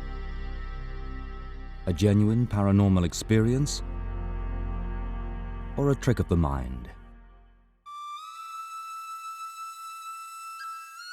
Jenny Cockle believes she is the reincarnation of a woman who lived in a village in Ireland over 80 years ago. This is her story. One of the earlier memories was of standing on a jetty with the wind blowing at me, my shawl wrapped around me to try and keep warm, at dusk, waiting for a boat. And I always wondered what the boat was, what I was waiting for, because I could never remember that bit, just standing there again and again, waiting for a boat. From early childhood, Jenny Cockle saw nothing unusual about her vivid experiences of previous lives. Mary Sutton actually lived in the village of Malahide, just outside Dublin.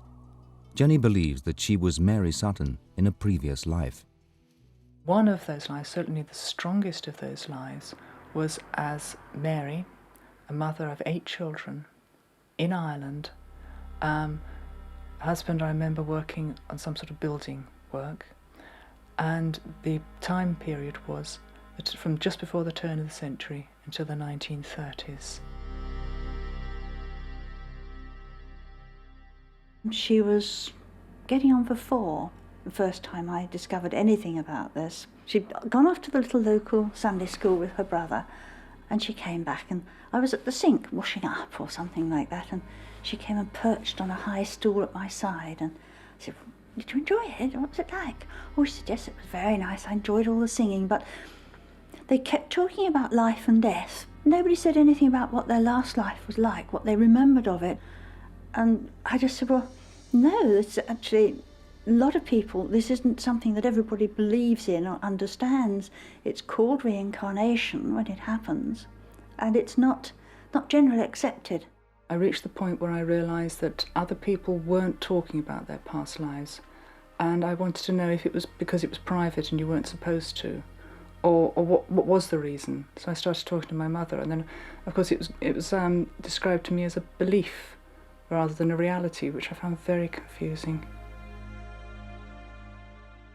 I believe that culture is probably the dominant influence. I mean, for example, in this country, if a child does remember a past life and starts to talk about those memories, the chances are, because of our culture, that we will dismiss them as being imagination, maybe something that the child has seen on television, and not pursue it, not assume that it's a past life. In the cultures that accept reincarnation, it's quite natural for the parents to ask more questions. And if the child is showing really strong emotions about it, maybe pursue it and try and find the past life family. It wasn't, I suppose, until she was like 16 that she started to allow herself to think about what had been going on. And it was about then she discovered country music and eventually Irish music, which absolutely blew her mind. She hadn't known such music existed, and she didn't realise that this was her music, this was the music she was comfortable with. Jenny accepted that her memories could actually be of real people. She felt that she had to find out more about what she saw as her previous life. As a child, she drew maps of where she used to live. Using these, she set out to find out if the memories she felt so strongly were real. She had the little map that she had drawn years ago, and she asked the bookseller in Towcester to get her a map of Ireland. And they both put it against the map of Malahide. The north was where it was supposed to be. The road to Dublin was the road she'd called the road to the city, I think. The road where she'd lived as Mary was there. Everything was exactly where she had said it was, which was a huge step forward for her, because it began to feel that this was right. This really was as she had always imagined it to be. The owner of the bookshop was really quite surprised when I put my little drawing next to it, and it was a fairly accurate drawing of the main routes through the middle of Malahide. So I was then able to confirm and move on from there. The memories were right at the front of my mind, and there was no way I could spend years trying to compartmentalise them again. I couldn't shut them away again, so I had to act on it. And it's then that I realised I'd have to go to Ireland.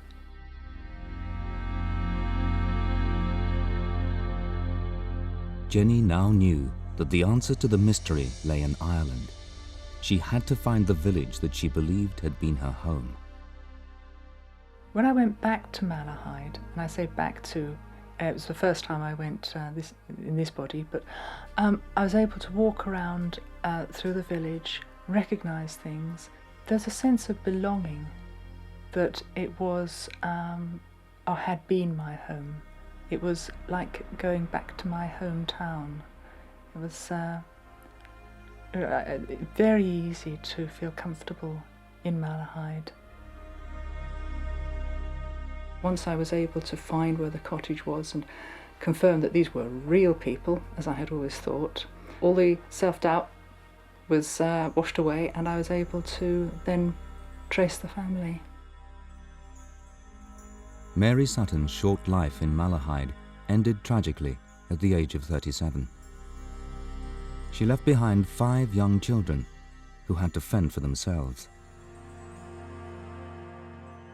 All of the memories that I have a sense of unfinished business.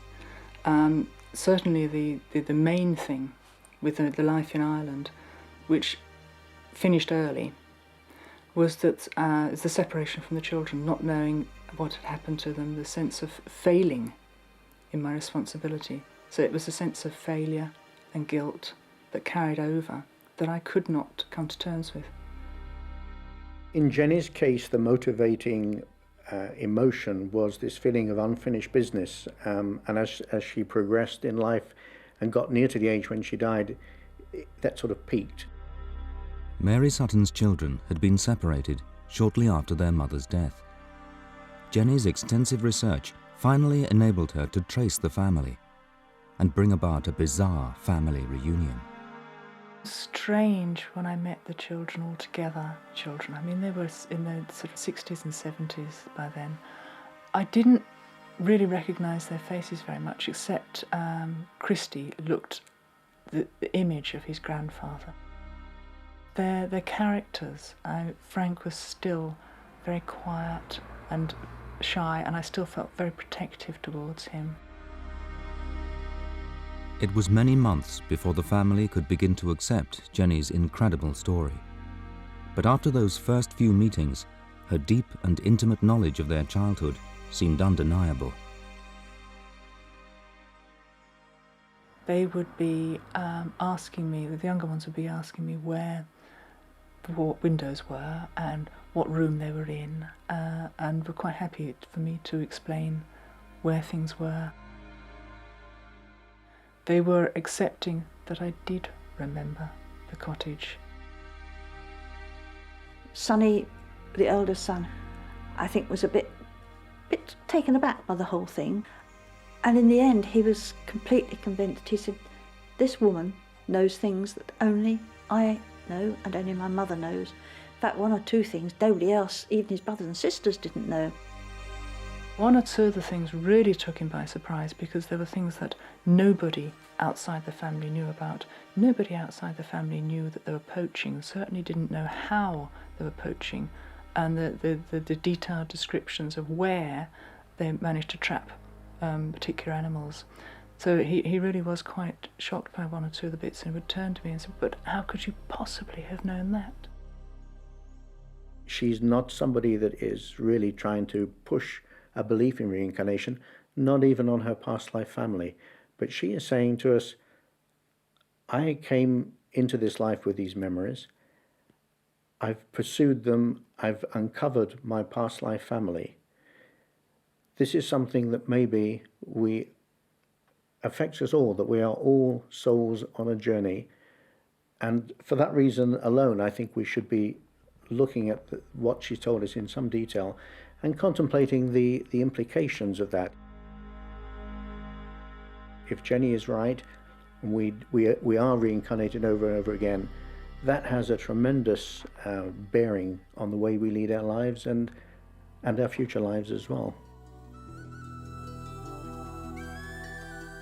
When I met Sonny, the oldest son, he was able to explain that he used to go caddying for the golfers on the island across the inlet, and at dusk he would come across on a little rowboat, little ferry boat, back to the jetty, and hand over his earnings, some of his earnings, and his mother was always there to meet him and walk back with him.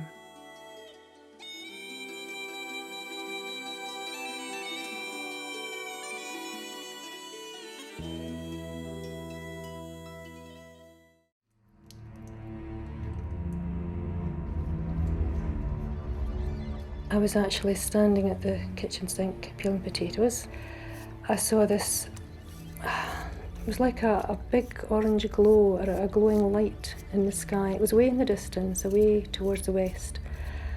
And it was strange. I didn't pay it too much attention to start off with, but after a couple of minutes I realised that this seemed to be hovering. It obviously wasn't a helicopter or aeroplane or anything like that. But it was strange. It just seemed to come from nowhere and came up in an arch, but it was very precise in the way it moved, arching up there, and came up to about 90 degrees.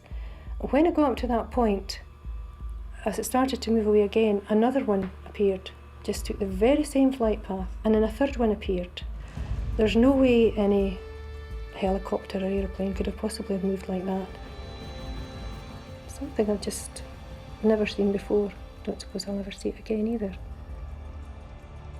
Barbara Gerard's story of strange things in the night sky will ring true to the many thousands of people who claim to have witnessed alien visits to this planet. But her story of lights in the sky may also be linked to another unusual encounter nearby. 6 hours before Barbara's sighting, forestry worker Bob Taylor was working in nearby woods.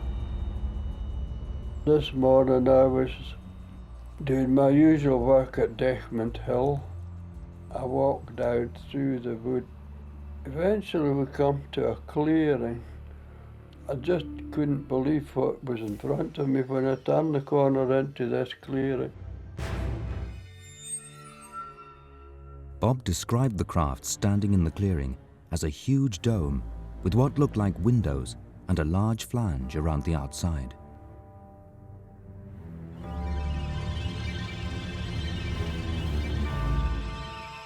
As he stood there transfixed, 2 smaller globes he thought looked like sea mines dropped from the rear of the craft and rushed towards him from either side. They wrestled him to the ground and began to drag him towards the larger craft.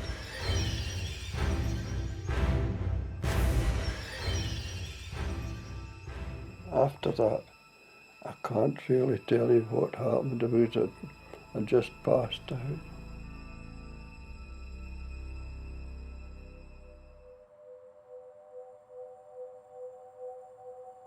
The attack on Bob Taylor left him unconscious for several minutes. His face grazed and his clothes torn, he gradually drifted back into consciousness.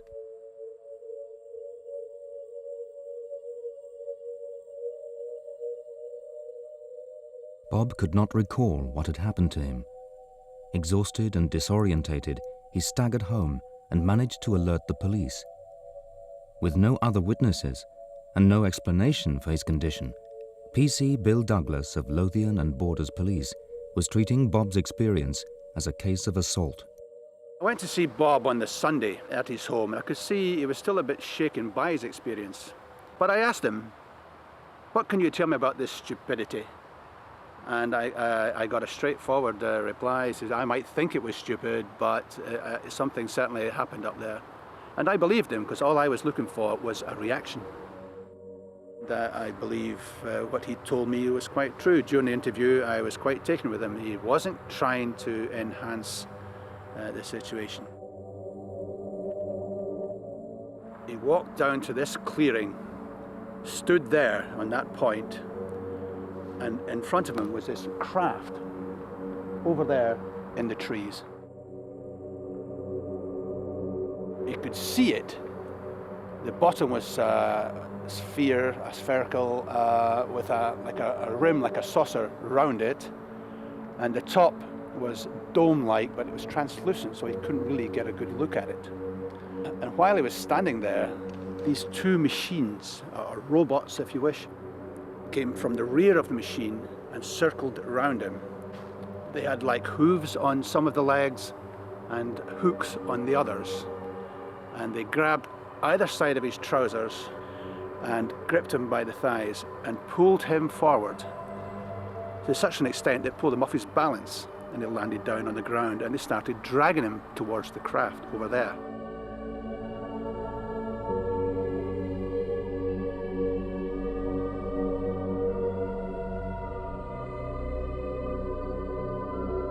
He was nauseated, he couldn't speak, he had a terrible pounding headache. These are totally different symptoms from your normal run-of-the-mill person who sees a UFO. This we're talking about is completely close contact with something unbelievable. It was the next morning when we heard it on the news. I wish you could have seen my husband's face. And that was when I decided to phone the police in Glenrothes. And they told me there was actually an incident room set up in Lothian. And the guy that was there, I'm sure, I know he thought I was an absolute idiot. But when I said to him, I said, I don't even want my name mentioned, it's just that I do believe what this man saw because I know what I saw. And I just want him, to know that I did see something. What it was, I don't know, but I want you to know that I saw those 3 objects in the sky.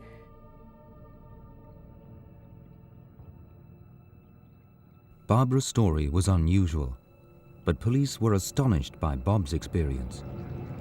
When they examined the scene, they found strange indentation marks on the ground, which were recorded by an amateur cameraman at the time. Bob himself was over there by that big tree. The indentations in the ground, there was one down here and the other down here. The marks on the ground from the 2 spheres, the 2 mine-like spheres that actually attacked him, ran from behind here, behind these marks, and swung around both sides of the tracks and grabbed Bob over there, pulling him forward towards the machine here. Bob claims that he saw these 2 spherical objects which descended from beneath this larger object, rolled across the grass, making sucking or plopping noises on the grass, and pulled him, very, very forcibly pulled him at the hips towards this larger object. But the marks here were very, very different because it was like a scuffle. It was like you could physically see the distortion in the grass, as if someone had been dragged physically for about 2 yards. The grainy amateur footage was of little help to the investigation, but police continued to examine the site. I searched this area looking for something that might have picked this machine up, but there was nothing else out there, nowhere for it to go. There were no reversing away and there was no tracks driving away. The only way this machine that was sitting here, must have been of something like a couple of tons, could leave here was to go up through there. Well, after I'd finished interviewing Bob, we had some tangible evidence here regarding his clothing, which had been damaged in this assault. So I obtained the clothing from him, and we sent that off to the forensics department in Edinburgh for examination. The good thing about this particular case is the fact that not only do we have a witness who has seen something absolutely fantastic, we have in our possession the actual trousers that Robert Taylor wore on that eventful day on November the 9th, 1979. These trousers, they actually show rips on the left-hand side, on the right-hand side, just below the pockets. This is where these spikes, these rods, were emitted and grabbed him. These rips are consistent with the testimony of Robert Taylor. The result from the forensic department corroborated the fact that these machines had attached themselves to Bob's trousers and had pulled him up and forward, causing the rips. The large amount of physical evidence police gathered didn't help to solve the case. It was passed on for further investigation.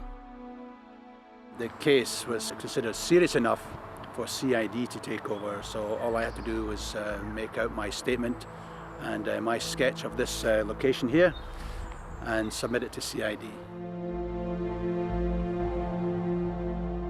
They treated this just like a criminal episode. They fenced off the particular area by a wire fence. They put a fence around it to stop members of the public coming in and destroying any evidence that was there, which clearly there were. Bob's attackers were never found. The police file remains open. I know they attacked me, but I don't believe they were there to do me any harm, you know. Before all this happened, I wasn't really a believer. But now I have to think, are we the only planet with intelligent beings on it. There must be something else out there. Robert Taylor said he saw something very bizarre which didn't conform to a helicopter or any flying machine that he has ever saw in his life. And today it stands the test of time of one of the most bizarre incidents in the world of ufology. I know what I saw, and I believe what I saw.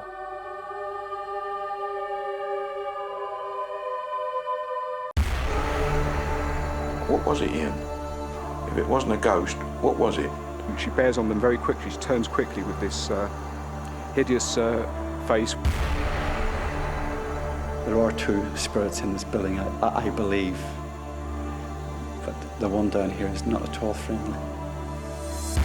It's just a different feeling comes over you. It's almost as if you think something bad could happen to you.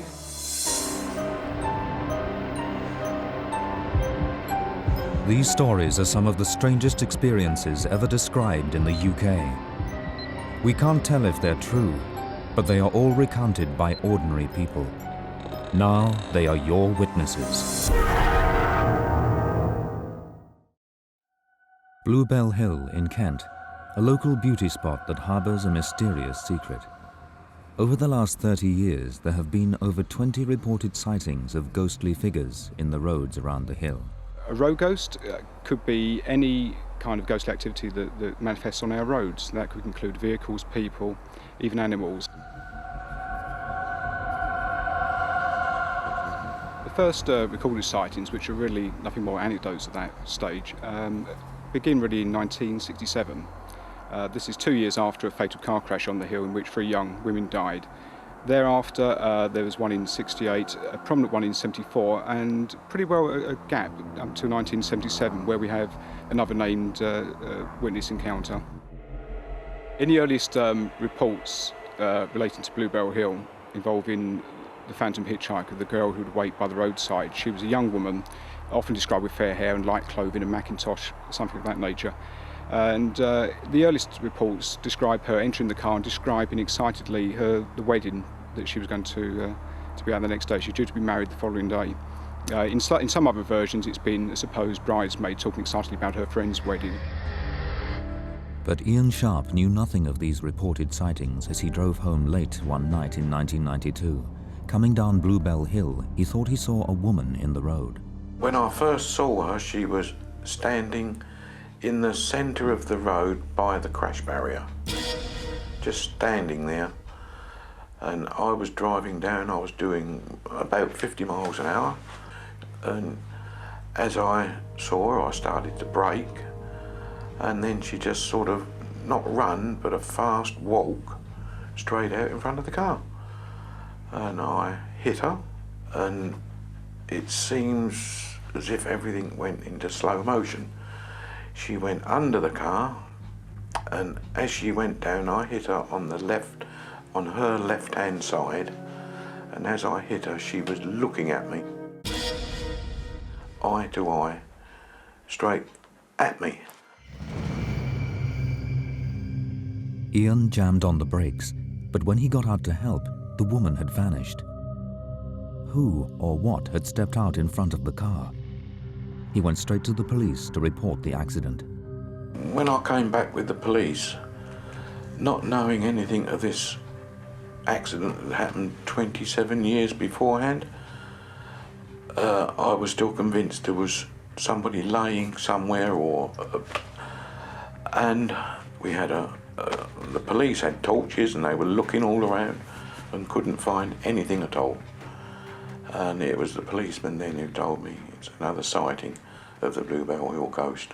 To Ian, I'm sure this was absolutely a totally shockingly real experience. He observed this woman some way ahead, 1,700 yards ahead. It was, I believe, at 10 to midnight on the 8th of November, Sunday, and he was doing around about 50 miles an hour. And he saw this woman under very good observational conditions, with overhead carriageway lights. A few years before, Bluebell Hill was totally dark, so he had good time to see this woman, be sure of what he saw, not be mistaken, and he was more attuned to what her behaviour was going to be than what she was. For Ian, the mystery deepened when paranormal researcher Sean Tudor began investigating his sighting. He brought a book with him. All the police files were in the book, and different pictures and picture of the car. And he said, would I like to look at the pictures of the 4 women who were in the car? And when I was looking at the pictures in Sean's book, the 3rd picture that I came to was, I just froze. And Sean took the book away from me, and I said, that's the girl that I hit. It's not surprising that the 65 car crash should be the focus for the ghost stories that grew up thereafter. We want to assume a connection between tragic or untimely death and hauntings. The encounters at Bluebell Hill are quite varied. There are 3 characters that are routinely seen, so we can break them down into a young child in the age group of 10 to 13. That immediately differs with some of the descriptions of women in their 20s who were the victims of the 1965 car crash, for one. So we have young women in the 20s, a young girl, and most bizarrely, in 1993, and in some subsequent accounts that have come along from different dates, an old haggard woman in dark clothing.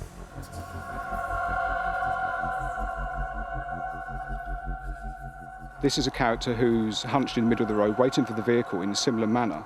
But as the vehicle slows and approaches with her in the middle of the road, she bears on them very quickly. She turns quickly with this hideous face with beady eyes and a black maw of a mouth, and hisses at them. Some people have seen an old woman running up and down the hill, and someone else has seen a woman floating across with no legs. Could these reported sightings be related to the fatal crash in '65? Bluebell Hill had been a sacred site for thousands of years. Is this linked to the women's presence? Or could there be a psychological reason behind these phenomena? Bluebell Hill has a stock of legends, not surprisingly, long before the Phantom Hitchhiker or the modern spate of encounters. Many of the ghost reports and spirit reports around the country, particularly in the open air, and that includes the Phantom Hitchhiker reports of places like Bluebell Hill and so on, are also happening in areas where you have a very ancient, you have stone circles, you have runic stones and so on, and they often happen in proximity to those. And there is a feeling that actually what the witnesses are doing is tuning in some way to this ancient history of the site. When we look at places like Bluebell Hill, we have a natural sanctity marked by the Neolithic ancestors who 4,000 years ago revered the site enough to build their constructions, their monoliths and stone circles. In more recent times, we come to the Romans, there's a site of a Roman temple on Bluebell Hill, so it was obviously a place that was held in the minds to be something special. Are the sightings somehow linked to ancient legend? Or could there be a more modern explanation? The Phantom Hitchhiker phenomenon appears to be not exactly unique, but it has some interesting characteristics, one of which is to do with hypnopompic and hypnagogic imagery. As you go in or out of normal sleep, it's the point at which you're really susceptible to hallucination. And this may happen with highway hypnosis. When you're driving, you may get into a kind of altered state of almost trance-like state. You're aware, but you're not quite with it. And when you move out of that state, because the car has to be adjusted in some way, or direction and so on, you have to turn a corner, then it may be that you come out of that state and you are prone to hallucinations. It's my belief that at places like Bluebell Hill, where the two come together, where we have a history of reverence by ancient peoples, even today it has an aura about it which people tend to mark as unusual, plus this switched off state, which is the night driving condition. The two coming together make it a prime area for road ghost activity to occur. Albert Budden, a researcher into electromagnetic fields, has also looked into this hypnosis theory. It's a kind of highway hypnosis. It's also known as highway hypnosis, where visual stimuli fed in through the windscreen again and again in a darkened situation will create an effect called habituation. This is where these monotonous stimuli fed into the brain repeatedly will cause the brain to switch off. The brain can be triggered by electromagnetic fields, can be triggered spontaneously. People can have hallucinations, and the electromagnetic fields can also alter the environment. Apart from the ancient stones around Bluebell Hill, there are, of course, very modern artefacts, such as the BBC transmitters, such as ordinary power lines and so on. And there is a whole school of study in this area that those power sources can literally scramble the signals in the brain and create hallucinations and so on. In actual fact, I've had cases where there have been 2 or more people who have been in an electromagnetic hotspot, and they have all reported the same phantom perceptions. The mind's important. Are we talking about this woman imagine this form? If so, then lots of people who've heard nothing about Bluebell Hill are imagining the same thing in the same location, the same description, the same pattern of events, and there obviously is a mystery there. Whether it's related to ghosts as we might understand them is another matter, but there's obviously something there that's worthy of exploration. So are these sightings the result of hallucinations, highway hypnosis and electromagnetic radiation? Or could there really be ghosts haunting the roads of Bluebell Hill? The figures seen on Bluebell Hill are ghosts in as much as they appear to be figures that are not actually there in the way that we would perceive ourselves to be there, but where they come from, we don't know. I can't convince myself that there's ghosts. But then the other hand says, well, what was it, Ian? If it wasn't a ghost, what was it?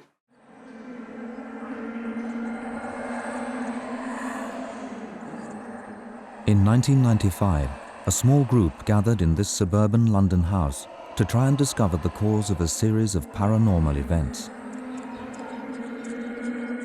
Scenes like this are not uncommon, but these events had not been taking place in an ancient castle or a Victorian cellar.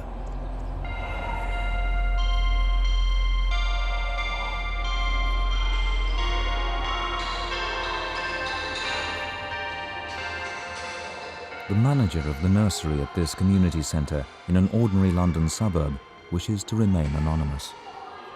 When we first come here with the children and the staff, it was just quite a normal setting. And then one day, some big cars, like coupe cars, started moving across the room by themselves. The children actually saw the coupe car moving and notified one of the staff. They said, look, the car's moving by themselves. So the staff, in order not to sort of frighten the children, we actually made out we were pulling it by string. We call our ghost Russell. He tends to help us, and I actually think he protects us.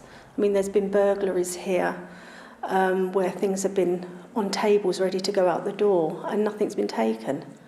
And I feel that Russell's probably shown himself and frightened off the burglars.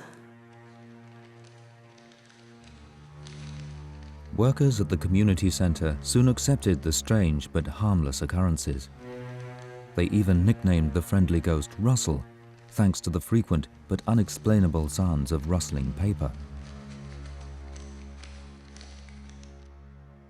Staff would often arrive at work to find the kettle already boiling, or the TV mysteriously turning itself on and off.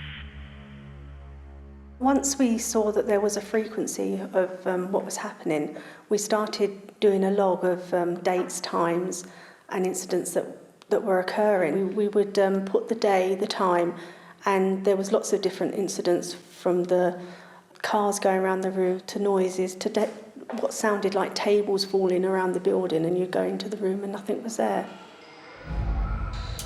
In 1994, I became the local beat officer for the area. I came and reintroduced myself to the staff here, Pauline and Dawn. They offered me a cup of tea, and while I was having the tea, I noticed on a metal cabinet an A4 sheet of paper saying Russell's done this and Russell's done that. And I said, well, Pauline, who's this Russell you keep mentioning? Oh, that's our local ghost. I said, you are kidding me, it's a lot of baloney.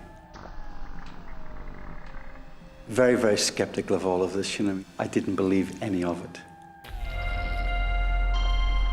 So we did a ghost watch here. One of my colleagues and a few other people came along. We turned up and we had various people in various rooms. I was allocated the main canteen area. And then a few things started to happen. It's about 1 o'clock in the morning and we're sitting there and suddenly there's a loud ticking noise in front of us. And it's sort of moving around the room. And the girl's asking me about it. I said, oh no, it's just a clock in the corner down there. And then I remembered that the clock hadn't got batteries in it, and that the kids from the youth club had actually tied the two hands together. So it couldn't have been that. At that point, I started to get very jittery. We then heard, in this room we're in now, which is a wait's room, we could hear the weights downstairs rolling about the floor. Now that part of the building was locked up. I didn't have a key for it. There was no one down here. As you've seen yourself, it's well secured from the back. No one could have got in, but you could hear the weights rolling about and being lifted and dropped. Now that really did frighten me. And it was then I started to realise, well, there's more to this than meets the eye. Paul Doran's skepticism was blown away by his ghost watch experiences. Desperately searching for a rational explanation, he called in paranormal investigators from ASAP, the Association for the Scientific Study of Anomalous Phenomenon. The purpose of coming to here is not, in fact, to try to prove that ghosts and spirits and poltergeists exist. That would be a far too pointed a way for us to approach our work. What we come here to try and do is be open-minded about what might happen, about what has happened, and to bring some scientific rigour to the examination of that. Having put a team together, basically what we do is we come in to stake out the place, if you like. We'll call them vigils and so on, and that would include us positioning people in different parts all over the building, controlling the environment so that, for example, we know that no one else can enter the building, we know where we are at any given time, and we even have what's called an EMU, an environmental monitoring unit, which monitors the whole building while we're in it. We try and bring in a balance of viewpoints. So we bring in believers who believe fervently that, that ghosts and spirits are the dead, etc. We bring in as sceptical a bunch of people as we can do as well, so that rather than trying to sort of investigate from the point of view of something we already believe in, we already come in ready to argue with each other in the most constructive way possible. During several overnight vigils, the investigators witnessed a series of unexplainable events. These strange occurrences were consistent with the stories they'd been hearing from the staff at the centre. An incident I recall was in the gym area down here when there was a punch bag hanging from the ceiling, motionless, and we would always steady anything like that. We would always make sure the environment was controlled. And this punch bag just started swinging. Now, again, we did have the environment controlled. No one was near it. No one should have been able to move it from physically walking about near it or anything of that sort of thing. And yet, spontaneously, it seems to have started. It's very difficult to explain that. We're underground here, so wind doesn't really come into it. The place would have been closed up properly. The walls are very, very thick here. So that one, again, we thought was something quite strange. A key discovery by the ASAP team confirmed what workers at the centre had already suspected. Russell, the friendly ghost upstairs, was not the only presence. There was another source of the eerie events in the basement which did not appear to be quite so affable. In this building upstairs, there's an atmosphere. It's friendly. It's like Casper, your friendly ghost from the movie. But you come down here, it's very oppressive down here. Can be very frightening down here. And be honest with you, I don't want to be down here. There are two spirits in this building, I believe. But the one down here is not at all friendly.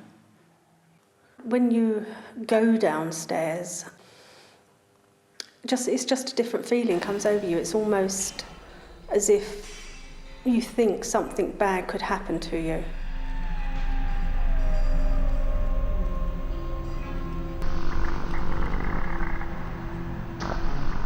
On a couple of occasions when it has been very, very oppressive, and I have just gone back up those stairs as fast as my legs would carry me because I don't want to be down here.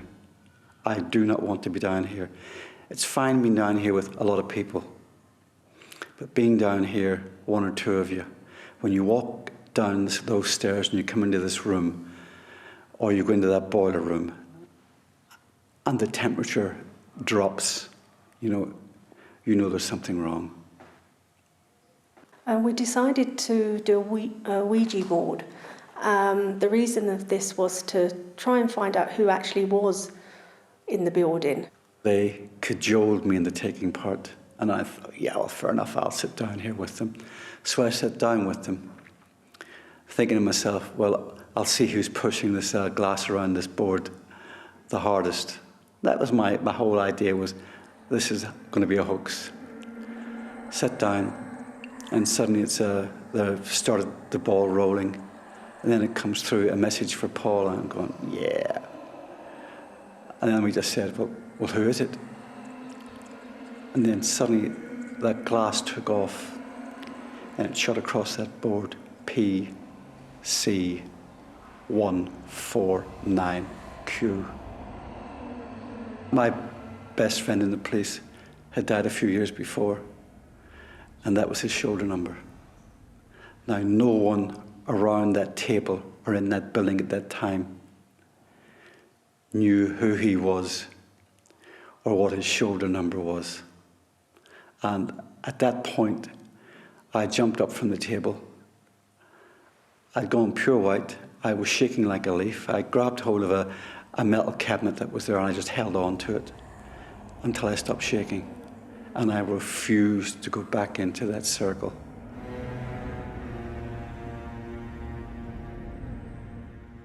No one in the centre has ever been hurt by any of the extraordinary events, but they continue to trouble the staff to this day. I haven't got an answer to why they're here. I don't know. I think they're asking for help, in my opinion. I'd be very sad to lose Russell. Although when you walk in the building sometimes by yourself you shiver and shake, I actually think of him as a friend. The other spirit downstairs, I would just like to see shot of. I've got no qualms about that one. With a lot of the paranormal, you're also down to the witness. You're down to how much you trust the witness. And I found the witnesses here to be totally trustworthy people, including the policeman involved and including the manager of the centre. I had no reason to doubt their honesty. So I think something real was happening here. During my time in the police service, I've had knives pulled on me. I've been beaten up. I've had guns pulled on me. I've been frightened then, but not as frightened as I am of this stuff.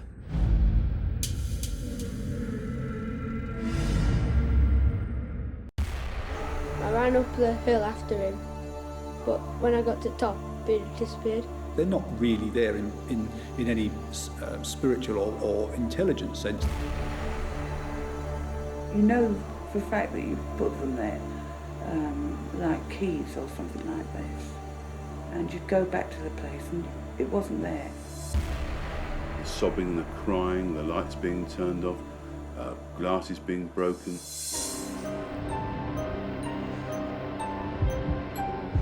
These stories are some of the strangest experiences ever described in the UK. We can't tell if they're true, but they are all recounted by ordinary people. Now they are your witnesses. Battle Abbey in Sussex, built on the site of the Battle of Hastings, one of the bloodiest ever fought on British soil. A likely place, you would think, for paranormal activity. Recently, the ghostly figure of a monk has been seen amongst the ruins. Is the abbey haunted, or is it all just a hoax? My name's Darryl Birchmore, and I'm Deputy Head Custodian here at Battle Abbey, working for English Heritage. Battle Abbey was founded in 1070 on the spot where the Battle of Hastings was fought in 1066. It was finally completed in 1094 and consecrated in the presence of William Rufus. We've had lots of legends connected with Battle Abbey over the years, the most famous being the curse, which was lifted in 1933. That was a curse that was placed on the family of Anthony Brown by one of the monks, who deemed it unfair that Anthony Brown had been awarded the abbey and all its grounds, and the monks had been basically evicted from the site. Since 1990, which has been my time at Battle Abbey, I've heard a number of ghost stories here, mainly involving police officers who have been doing nighttime stakeouts trying to catch vandalism. in the act and what have you, and they've seen monks. There have been no monks at Battle Abbey since the 16th century. But recently, at least 2 witnesses have come forward claiming to have seen a figure dressed in a monk's habit.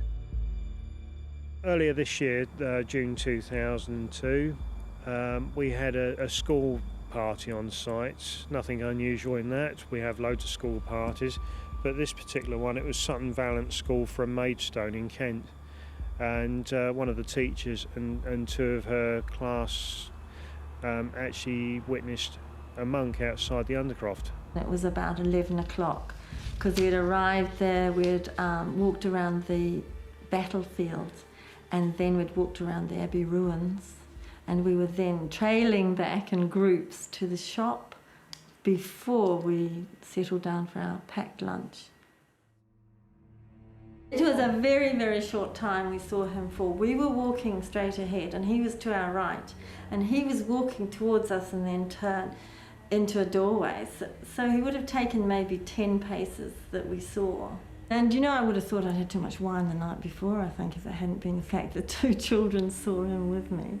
He was wearing a white robe and had a bald patch on the top of his head, and well, he had grey hair.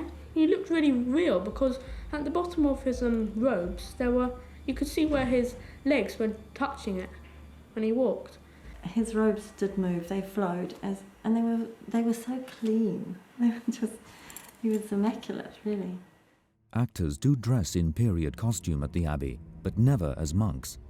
At the same spot 12 years earlier, Darrell had also witnessed an unusual event. During the summer of 1990, I was doing a lock-up for the evening. It was around about 6 o'clock in the evening. The only people I could see were out on the far battlefield. I walked through the chambers, which were a series of wine cellars. No one around at all. And I came out, locked the inner door, and then the outer shutters.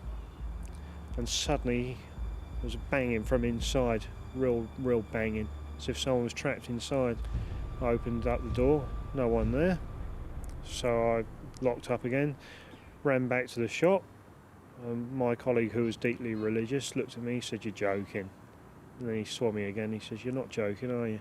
He came back with me, checked the place over, no one around. And later that night, he and another colleague went into the same chambers with a divining rod, and it kept pointing to a particular corner. Jill found out that the monk had also been seen there before. Over 20 years earlier, an Abbey maintenance man had been working at that same spot. There was a hole dug in there once, wasn't there? And a workman was down the hole, and he looked up and the monk was leaning over the side. I believe, this is what they told me. And the workman completely freaked out and ran away.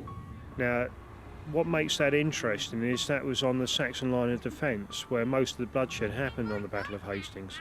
I have heard since that he's been seen there, since we saw him, and many times before. The teacher came back to the shop and reported to one of my colleagues, who then reported it to me, that she'd witnessed a monk in the presence of 2 of her children. And what sticks in my mind about this was the fact that she said the monk looked humanoid, not transparent at all. And she actually asked whether anyone was doing guided tours or anything in monk costume, which of course we replied in the negative. A lot of reports are of monks and nuns, often in contemplation, often walking in rows towards their old cloisters or in their cloisters, often chanting and so on. And I think that's actually fairly consistent. The last monk left the Abbey over 400 years ago, and no staff have ever dressed as monks. So just what was this mysterious figure? Only a few weeks later, it was seen again. The Rudge family from Wakefield in Yorkshire stopped off at the Abbey on the way back from a trip to France. We arrived at Battle Abbey mid-morning. We went through the gift shop and out onto the courtyard just in front of the school. We went to the right and followed the designated walk. As we came off the battleground, we decided to take the disabled route, which was up a slight incline, but as we started walking up, Jonathan looked forward and pointed out there was a monk walking about 30 feet in front of us. The monk was dressed in a brown habit with the hood over his head His hands were raised in front of him, and his head was bowed. He walked from one building across a short pathway into another building. We were stood together. I was trying to get my camera out of my bags. As I say, we thought it was a real monk because it looked so real. And while I'm in the process of getting the camera out of my bag, I also took Jessica's head and pointed it in the direction of where he was, but she still couldn't see him. I ran up the hill after him, but when I got to the top, he had disappeared. I looked left first and he wasn't there, so I looked right and he wasn't there. The Rudge family had no reason to think there was anything unusual about the monk. We thought it was a normal person when we saw him. It was a solid figure, and it was walking. We didn't realise it was anything but a real person until we went back to the gift shop. We did ask if there was anybody dressed up as the monk, and they categorically denied that there was. I'm always disappointed when people come along and say they've seen a ghost, because yes, it's something that I'd like to see myself. I really would. I don't know what my feelings would be if I actually saw something, but I mean, no one's ever been hurt by a ghost, have they? They were more excited than we were. We were quite shocked when we found out that it was something that we didn't expect, but they were quite excited. What makes me interested with these two sightings, they're both, as far as I'm concerned, very credible. Both the Rudge family and Sutton Valence School, there was an adult and two children involved in both sightings. Both lots of people said that they saw a solid-looking monk and not the transparent figure. Both were willing to talk about it in great detail to me, and both sightings would have happened where there had been great loss of life in the Battle of Hastings. The Rudge family sort of saw their monk up on the top of Senlac Hill, where the Victorian Dairy now stands, and Sutton Valence School saw theirs on the lower terrace, where once again the Saxon line of defence would have been. So as you can imagine, there would have been bloodshed in both those areas. But why it's a monk and not a knight of some description, I can't understand. One theory suggests that apparitions like these are images of the past replayed under certain unknown conditions, like a video recording replayed again and again. If the theory that some ghosts are recordings is correct, then we don't know either what conditions embed that recording in the first place or what caused the replay. But we do know that since the world is not continuously full of ghosts, that it has to be a fairly unique set of circumstances. Therefore, I think it's quite normal, if that's the word to use, that a ghostly figure that hasn't been seen before should suddenly appear, even if it does appear to have come from a long way back in history. I would like to think that someone was dressing up that day and does it regularly and fools the tourists, because I don't really believe in ghosts. I thought that the monk was a real person, but I wasn't quite sure. I've always had an open mind on ghosts. I'm not a believer, I'm not a disbeliever.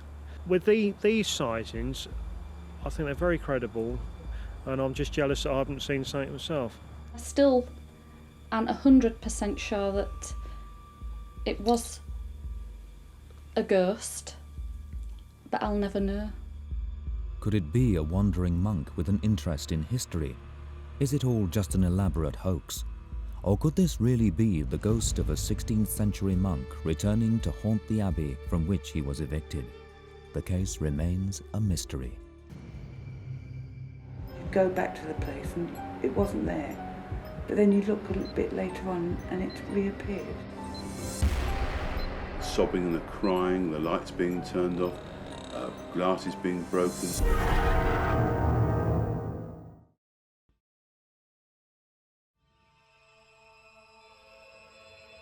In 1992, the Dartnell family fulfilled the dream of a lifetime when they bought and moved into the Union Inn pub in the idyllic village of Rye in Sussex. Before long, their dream turned sour when the family began to report strange events that began to upset them. Yeah, it was a dream, and we were perfectly happy for a year, I think. It was fine to begin with, but it just seemed to be a gradual effect. nothing you would notice, you know, it was sort of a gradual thing. It was a series of events which eventually I realised weren't normal. I've had experience of hauntings in the past, I have, and I began to realise that something abnormal was taking place. I mean, I know damn well I turn off every damn light. It's a secret as I go up the stairs. All of a sudden, I get to the top of the stairs, the lights will run again, and I knew something was happening.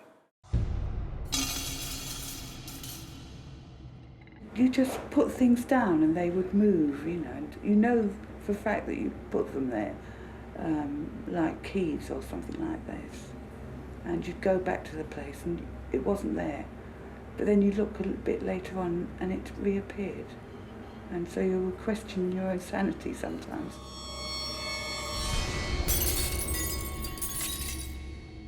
The noise of the sobbing and the crying, the lights being turned off, glasses being broken, things being thrown around the kitchen, knives, etc. Dancing lights we had at the bar, like little dancing red lights at the bar. Were inexplicable forces from the spirit world at work in the pub. We tend to bracket ghost spirits and poltergeists into one phenomena as if it's part of one thing, and indeed I've written books which bring them all in because people expect them to be in one compendium. My instinctive view is that they're not the same thing at all, and that certainly ghosts which may be, say, recording type ghosts, they may be an echo of something that once happened, but the sense of the person that you're seeing is not really there. It's like a video replaying and you're just watching a replay of something. Spirits where there seems to be a real presence, a real person that you can even communicate with, and poltergeists, which are sort of an external activity and noises which go on. Now, it's tempting to think that the dead perhaps can cause all of those things, and we must bear in mind that that may be possible. But I think there's also other possibilities, and that they are not only three different, completely different phenomena, but even within those there may be lots of different subsets that are actually nothing to do with each other, and that we're mixing them together wrongly. The family felt the paranormal experiences were becoming more frequent and were taking on an eerie presence.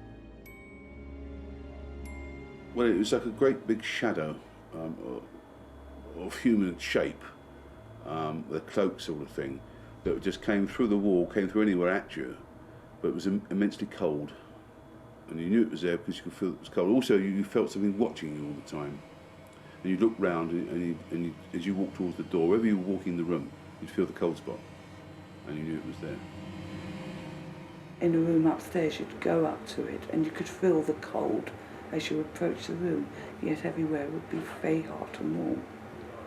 And this one room would be freezing cold. It would be like a block of ice walking through it. It didn't actually go for you in any way. It just made its presence felt, which unnerved you all the time. And it reached the point sometimes where you wouldn't even sleep. You'd be laying in bed waiting for something to happen. And then, of course, those times never did happen. When you'd eventually fall asleep, you'd be woken up at any time of the hour of the morning with this thing standing there. But I did feel things touch me and things like this around. And a lot of other people complained of that. You feel as though there was a hand on the back of your neck or something, and it was touching you, and you look around and there was nobody there. I do believe in this kind of recordings theory that somehow the fabric of buildings, the fabric of the land can embed and record something. Perhaps it takes emotion or particular climatic positions or particular stone or quartz or whatever, but that some unique combination comes together and can embed a recording just like a video can embed a recording. I just can't explain what's causing things to move or lights going on and off. I don't know. I don't work in that field, but it just, I saw that with my own eyes, and I'm one of these people, I've got to see things with my own eyes before I really believe. The Dartnells began to fear for their livelihood as all the stories made the pub's customers start to feel uncomfortable too.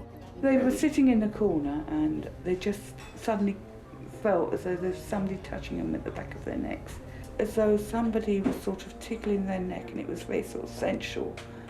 But they didn't like it because they couldn't understand what it was, but it was giving them shivers up their back and this sort of thing. And that happened to a couple of the staff members, female staff members as well. It really was nasty. He used to chase the people around the building, basically.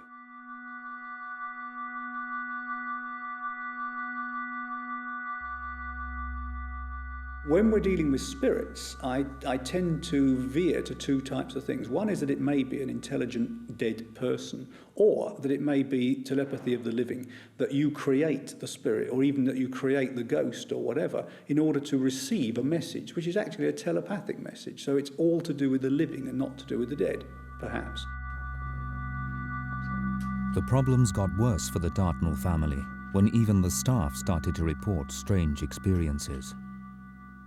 We were sitting down and this girl, she was sitting down and it was as though her face was changing shape and it was becoming a sort of man shape, and she was in a sort of slight trance, and it was only sort of a matter of seconds and it changed completely, and it frightened me. She wouldn't even come back up in here and collect her money. She said no more. She just left, that was it. The strange phenomena showed no signs of going away. What's more, they started to affect their son, James, who was then only 4 years old. I was concerned for my son more than anything else because he was only small at the time, and I was worried about him, and it was having a bad effect on him. It was as though he was being drained of all his energy. Whenever he came over here, he'd come over here perfectly well, normal. He'd leave with drained of energy, physically tired, headaches, didn't want to come over anymore. I'd come near normal. Sometimes, like when you'd walk into a room, it'd be all cold and you'd feel like somebody's watching you and things like that. And then you'd hear noises, like moaning noises, like my dad said earlier on.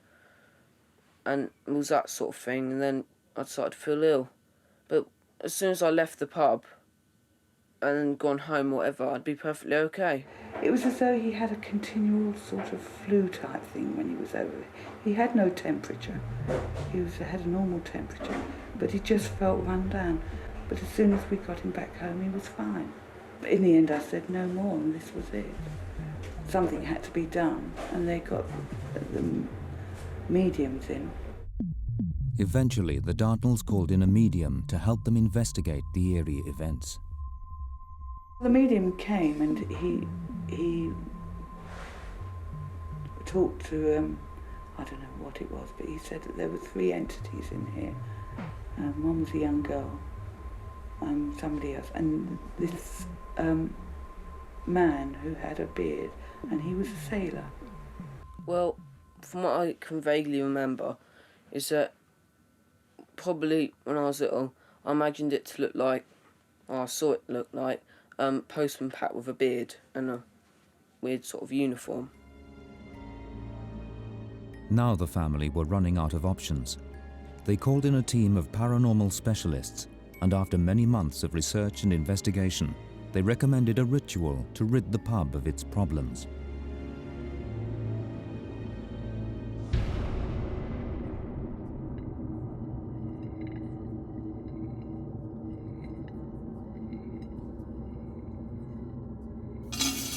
They threw water, I believe, everywhere and laid crystals down. And the lady of this couple said, my son will be all right after this, and he'd make a quick recovery, which he did. But in an hour or two, his headaches had gone and he was up and bright and sprightly again. And he did say, my friend's gone. I said, well, where has he gone? He says he's gone through a hole in this room. And it did stop. After that, they put crystals all around the place. And whether or not that was subconsciously thinking it was working, it did work. And he didn't seem to have any more problems. Of all the theories that I've been impressed with, I think poltergeists are an exteriorisation of internal energy. And most of the best cases of poltergeists, pure poltergeists, seem to involve people who have incredible frustration. It's not just stresses. We all have stresses, but people who cannot relieve those stresses because there's no one to blame, there's no way out of the situation, and they perhaps exteriorise some kind of energy which can literally move objects in the environment. And we've yet to learn about that, I think. I think that whatever it was, I mean, if it is a ghost, I think it was trying to communicate with him. Because he was young, he was more susceptible to it. And he didn't like the intrusion. Well, if you do believe in it, from what I can gather, he didn't like the intrusion of people in here.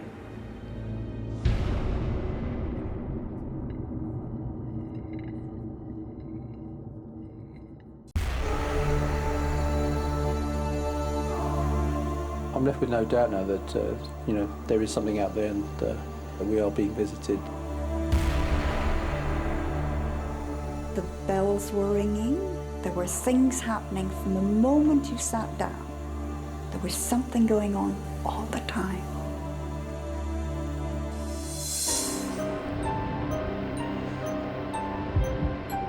These stories are some of the strangest experiences ever described in the UK. We can't tell if they're true, but they are all recounted by ordinary people. Now they are your witnesses.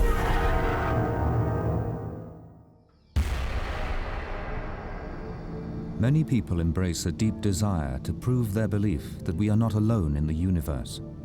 Chris Martin has spent many hours gathering remarkable video footage of what he believes is undeniable evidence of an alien presence in our skies. His footage is a source of great debate, and there are many skeptics, but Chris himself has not always been a believer. I was a professional musician, session guitar player, and I was doing that pretty much from when I left school.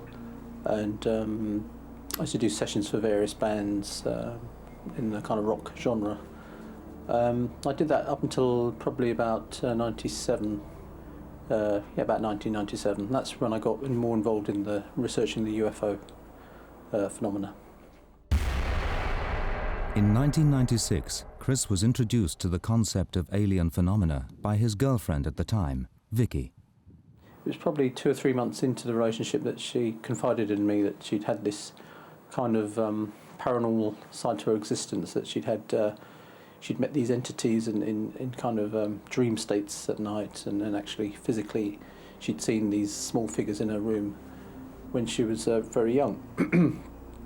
And I remember being absolutely fascinated, and I wanted to actually try and get to the bottom of that and find out whether this was a reality or some kind of fantasy in her mind.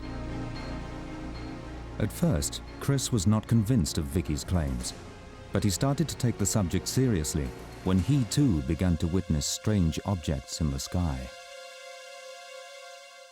Well, the very first time we saw a UFO, we weren't actually looking. We were going to the shops, and Vicky saw this white sphere on the side of a cloud. It was a sunny afternoon, and this thing was just hovering on the edge of the cloud.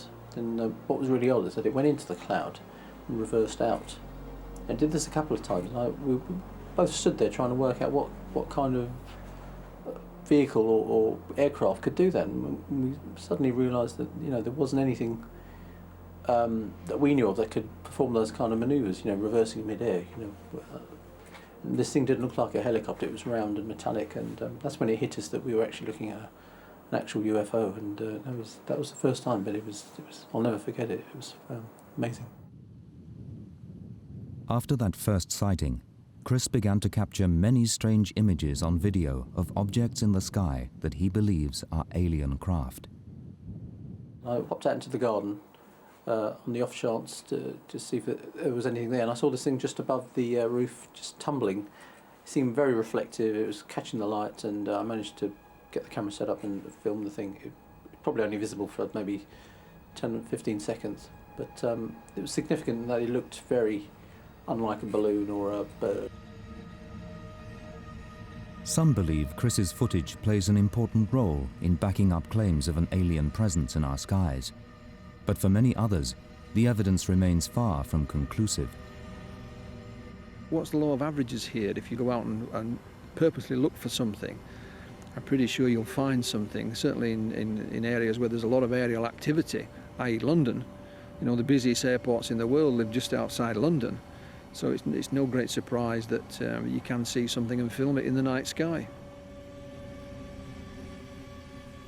But Chris is not alone in his beliefs. Many people who have viewed his footage believe it to be true evidence of alien visitations. Stuart Wisdom has actually been along on several of Chris's skywatches and has even begun to film his own sightings. You have to see these things for yourself. I mean, you can show footage, but it doesn't. Once you see one of these spheres for yourself firsthand, it's a whole new ball game. It really brings it home.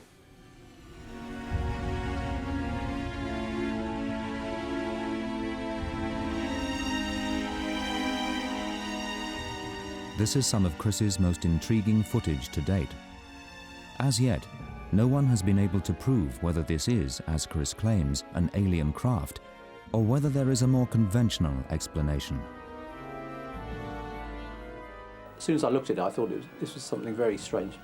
So again, you know, set up the camera, zoomed right in onto full zoom, and I really can't describe what it was. It was just very, very unusual orange, horseshoe-shaped kind of object. Had kind of ribs around it. It seems solid. It's not hollow. It's not a kite of any kind. And we've estimated that it's at least 100 feet wide. And that negates any kites or fairground balloons, because there is nothing available in this country that is that size. Some skeptics have said it's a kite that was broken loose from a march that was on that day in London. But again, I've had a look on the internet, and some of the kites that I've seen displayed are very, very small. They certainly don't look anything like this orange object. So again, it's another classic UFO. It's not identifiable.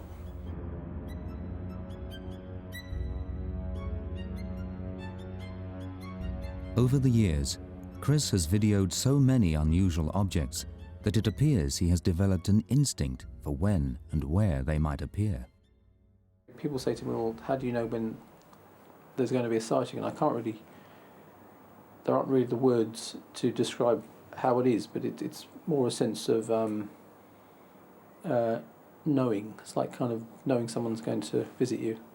I wouldn't say something that's special, or, you know, I think anyone could do it. Anyone who's watching this, you know, could actually go out and try and initiate contact, you know.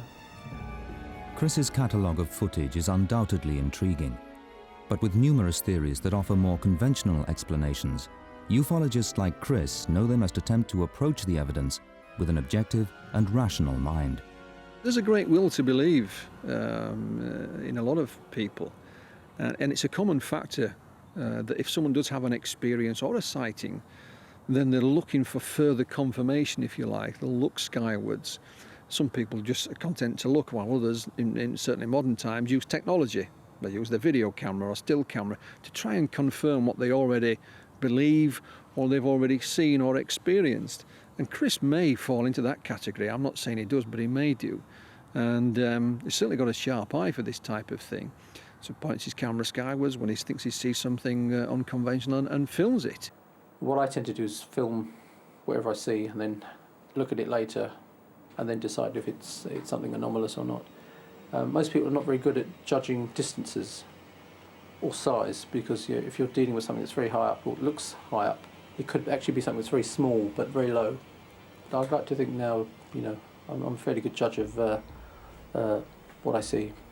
In the past, myself and others would take those less experienced out into the moors to look at the night sky, to show them how to identify conventional objects like the stars and the planets, an aircraft, and even hot air balloons at night, and which are rare, but we didn't know where there would be some.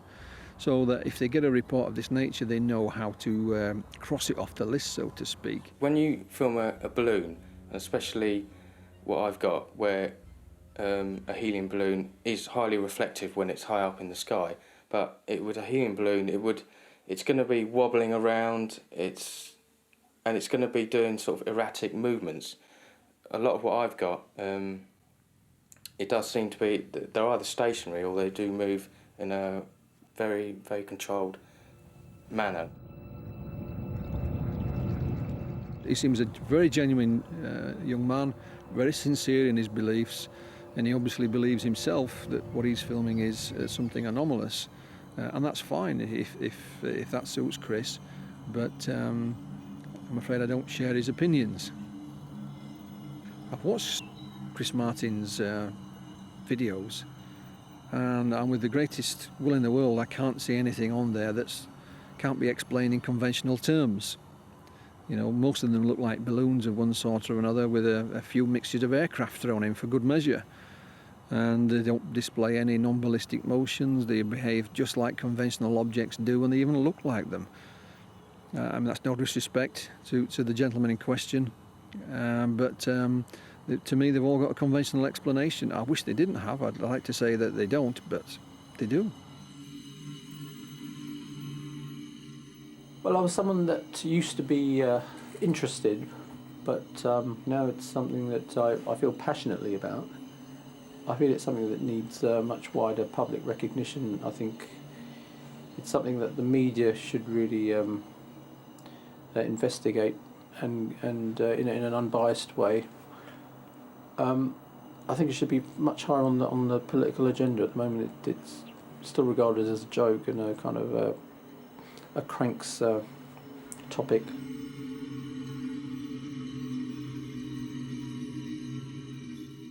I'm left with no doubt now that there is something out there, and it's an old cliche, but I believe that we are being visited, and I have no doubts anymore.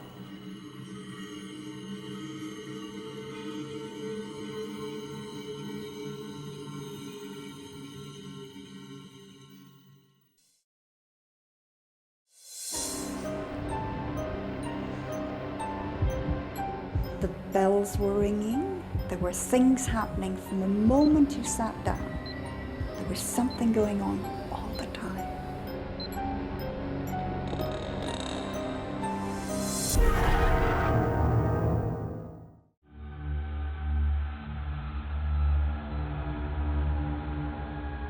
In spring 2001, paranormal investigator Montague Keane came across a case that would turn into one of the most intriguing paranormal investigations of its kind. We came across a lady who had some experience trying for physical phenomena, and she was interested in getting investigated by the Society for Psychical Research, which is a scientific body concerned with objective investigation. The group claimed that they had witnessed a series of paranormal activities in a house in Ealing, West London. They wanted to prove their claims to a group of independent paranormal investigators. They performed a series of experiments within a controlled environment. They wanted to see whether they could produce physical phenomena similar to that which they had experienced in another group that I had also investigated, but to do so in conditions which enabled objective and critical scientific observers to be satisfied that there was no possibility of fraud. And she was genuinely enthusiastic about a scientific approach to these phenomena. So they volunteered, this is very unusual, they volunteered to be investigated, and I was doing the preliminary work with my colleagues to see whether the conditions were right. The experiments were arranged to enable the investigators to discover whether any strange activity was the result of human intervention, or indeed, something truly unexplainable.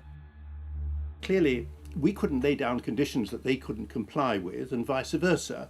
We wanted to have conditions which would be acceptable to us from the point of view of controls against fraud or deception of any sort, so they had to be pretty rigorous. On the other hand, they had to agree what they could do. The investigators insisted that everyone in the sealed-off room was secured behind a large net curtain to prevent any tampering. However, the previous strange activity in the house had occurred in virtual darkness, and this would have to be replicated if the experiments were to reveal anything. With all conditions in place, Montague Keane didn't have to wait long for the strange activity to begin.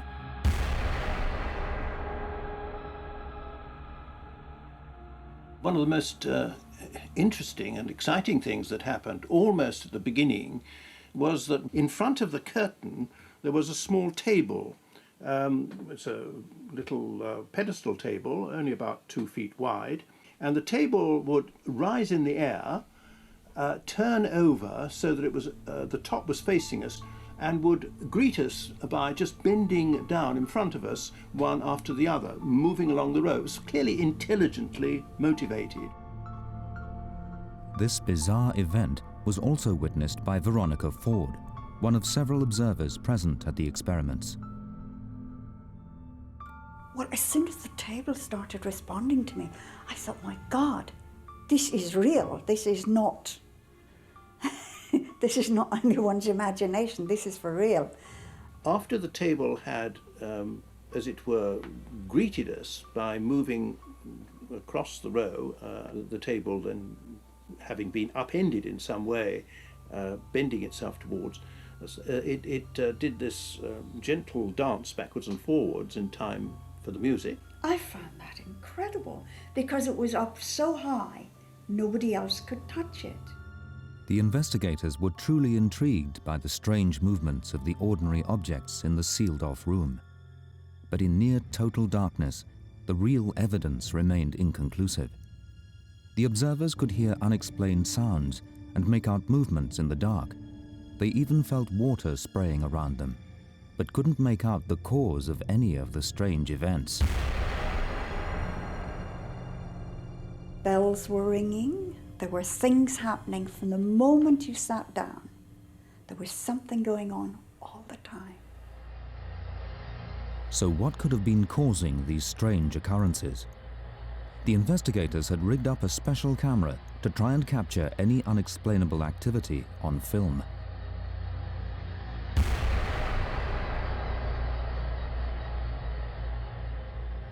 I think one of the most important, if not the most important, bit of evidence for a paranormal phenomenon was the production of films from one of these fairly cheap instant cameras. This is actually the camera that was used, and the film was loaded new, the camera was new. The lens of the camera was sealed by my colleagues, and we heard the characteristic sound of this being pulled out. I don't want to do it now because this is actually still has in it the cassette that I originally put in.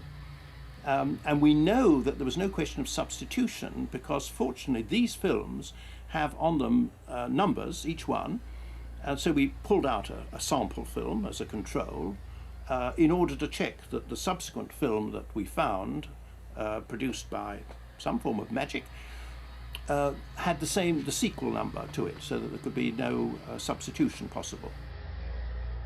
To the amazement of the investigating team, the camera revealed a series of strange images that Montague Keen is still trying to explain to this day. The main question was whether conceivably someone could have got access to the camera in the dark through the netting, and after pulling it out, scribbled and scratched around on the top of the film before the gel had done its work. You have about 35 seconds to do this, and produced some sort of image. And fortunately, we have one piece of evidence which I think shows conclusively that the picture must have been produced inside the camera. In one of the photographs, the chemical gel that is released onto the film inside the camera appears to cover part of the unexplained image. Montague Keen claims that this is proof that the image must have been created inside the sealed camera itself. Bearing in mind that this was A, in the dark, and B, in any case, the camera had the lens totally sealed, and we checked to make sure that no one could have interfered with the seal. But even if they had done, they would have required quite elaborate light and equipment to be able to produce this sort of picture. The strange events reached an unsettling climax during the third and final experiment. Now in total darkness, the witnesses claimed to have clearly heard and even felt the presence of birds and other wild animals inside the sealed room. Some of the observers even felt the presence of a large snake.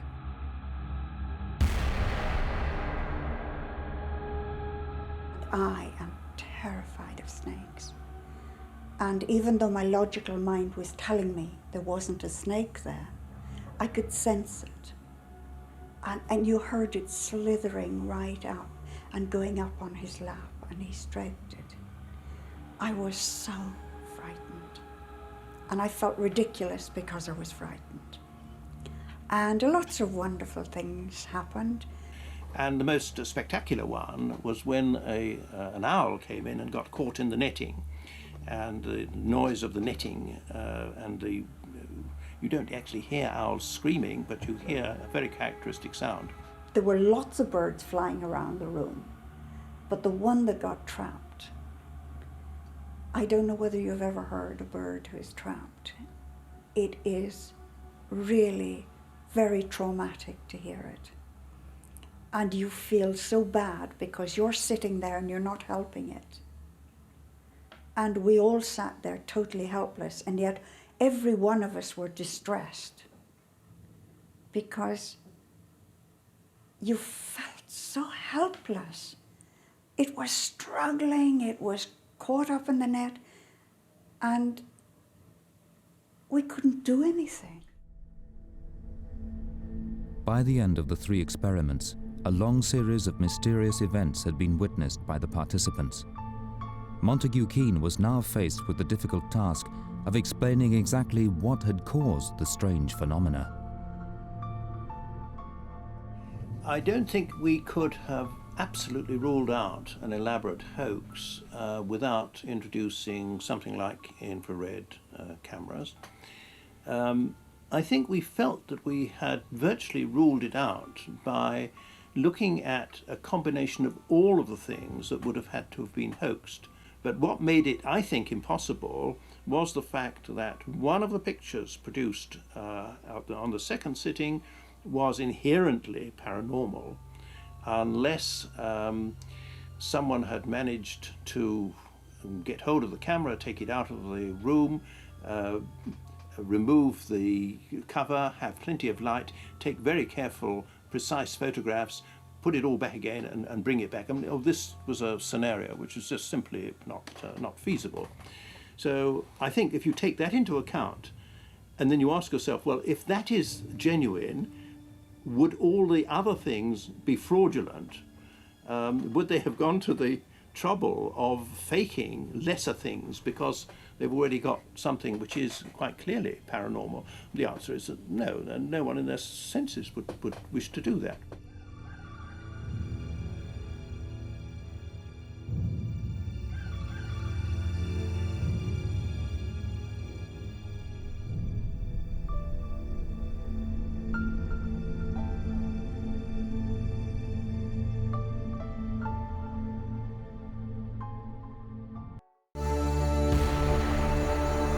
Balls of light, we've seen triangles, we've seen cigar-shaped objects. Is it something from another planet, like everybody would like to find out? It was as if you'd gone through into a different time zone and put back out again. They have had a what's called a time dilation effect, or a missing time effect. There's a period of time that they can't account for.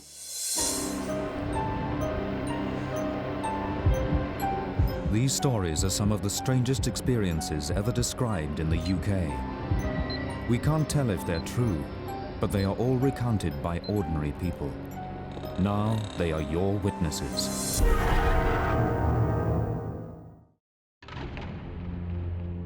Bonnybridge in Scotland is a village with an unusual claim. In the last few years, it has become the UFO capital of the UK. Thousands of strange objects have been spotted in the skies above the village. Are they visitors from outer space, or is there a more straightforward explanation? One man has become determined to provide proof that there is an extraordinary reason behind these celestial phenomena. I would say the first major time was when we got it on video, was in 1991, when my brother came into the house and said, I've seen something, something's chased me type of thing. So we were like, yeah, aye, okay, fine. And we went outside, and true enough, there was this thing flying about in the skies. and it was doing like a figure of 8 in the sky moving about, and it looked really bizarre looking. As we watched it, we actually watched like balls of light coming out of the back of it and flying away from this object. So that eliminated like obviously aircraft, helicopter, blah blah blah, because there was no noise or anything off it at the time. So that's the very, very first sighting that I can say we've got concrete proof that there's something strange. So that's how it all started. Bonnybridge, certainly over these last few years, has been probably the centre of UFO sightings in the UK. We often use the term window area for something like Bonnybridge. It's a small geographical area where a lot of things seem to happen. There are others around the country. Bonnybridge seems to be the current one. Now, why this happens, why it should be in this one particular area, is anyone's guess. But the fact that it is, and we just have to live with that. But there are other areas around the country, and indeed around the world, that seem to have a concentration of strange things happening, not just UFO sightings, but a whole host of things. There was one night in question, I just actually finished work, and I was at the back door of the house. It was approximately 6 o'clock at night, and my dad, it was November, and my dad had shouted at me, "There's something in the skies just at the back of the house." So we started to watch this, like, it wasn't just one, there was 2 or 3 of them, like balls of light doing kind of acrobatics in the sky. And the next thing, there was like helicopters appeared, like unmarked helicopters. And the helicopters, they seemed to be chasing the balls of light. It was like cat and mouse. There does seem to be 1 or 2 individuals that, for whatever reason, are in the right place at the right time to make these observations. Sometimes it's because of their profession. For example, police officers are often out at night and so on when a lot of sightings are made. So it wouldn't surprise me if a police constable or whatever made a few sightings in a particular area, especially if there were a lot of sightings in that area at the time. The odds must be in his favour. But it's not uncommon for some individuals to be around at the right time, whether they're tuning into something or it's just pure luck is another argument, of course. From the first one, it just snowballed.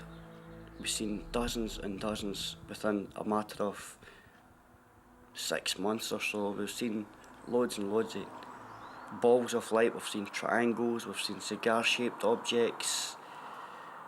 You've seen lights bouncing about in the sky, like absolutely no way it's aircraft. Do some people actually see more UFOs? Or are they just more willing to believe in extraordinary explanations for everyday events? Friend of the family John Wilson was skeptical, until one night a few years ago. We were leaving the house to go home. Craig spotted it, and it was over at the back there.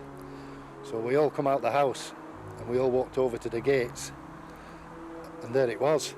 It was bright, like a bright ball.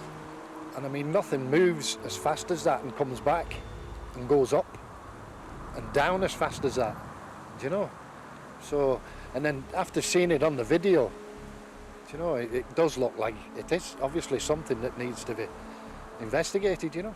With all the commotion, Jim was saying, "Oh look," and Craig's camcording it, and my daughter's gripping my arm because I think she was a bit frightened, you know? But after a while, after we watched it all, and it just shot off from nowhere, you know, gone. It wasn't just there and then it vanished. It was there for a good quarter of an hour, 20 minutes, I'd say. We're all mesmerised by it because I'd never seen anything like that before. My daughter hadn't. Obviously, Jim and I and Craig has, you know, and it's all on the camcorder. You know, I mean, they even hear me swearing like mad because I've never seen anything like that. There's nothing that would pinpoint Bonnybridge to be an attraction for UFOs or any kind of other phenomena, and the same goes for other window areas. Like I said, there's many of them around the world, but there doesn't seem to be any particular reason why, or reason that we currently understand, why they should have a concentration in just one small area. So why Bonnybridge? There are several airports in the area. Could this explain the sightings? When you go out sky watching, it's a process of an elimination type of thing. I mean, aircraft, you know aircraft, you can hear them, you know the lights on them, you know the colour of lights on them. Helicopters, again, you can hear them, they've got lights on them, you know the colours. As well as strange lights, oddly shaped objects have also appeared. The cigar-shaped one that I've got in video, it was actually, again, we were just sitting in the house, me and my dad and my mum, and it was my brother that came into the house and says, "You're going to have to come and see this." The movement of the cigar-shaped object was nil. It was just like sitting in the sky, and it wasn't sitting in a straight line. It was sitting like kind of a horizontal type of shape. It was weird. It was offset in the sky, but that was one of the weirdest ones. I mean, it was quite close as well. But again, it's hard to judge how close and how big it is because it's in the sky. You've not got anything to kind of like any backing to judge size or scale on it. Most sightings, if not all sightings, of lights in the sky, irrespective of whether they're backed up by video or film footage, have a conventional explanation. Vast majority of them, without question, are aircraft. The next category are known astronomical observations, stars, planets and so on. And I've no reason to believe that just because, you know, he's made a lot of sightings or filmed a lot of these things, that should be any different. During his nighttime vigils, Craig has captured hundreds of these objects on video. He has also experienced another strange phenomenon: sudden, unexplained equipment failure.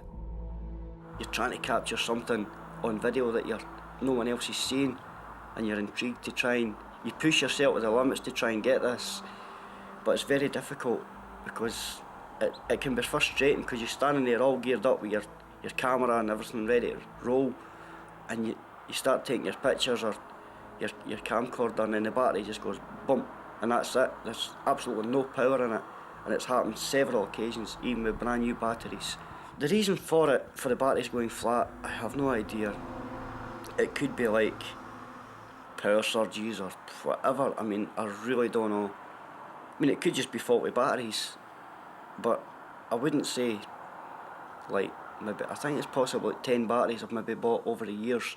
I wouldn't say 10 batteries would just go knackered within 10 seconds of the first time you've ever used them. Could this just be a coincidence? Most UFO sightings happen spontaneously. You're not prepared for it. So you grab if you've got the wherewithal to grab your camera, you do, oh, I've no film in it. Oh, the battery's low, and so on.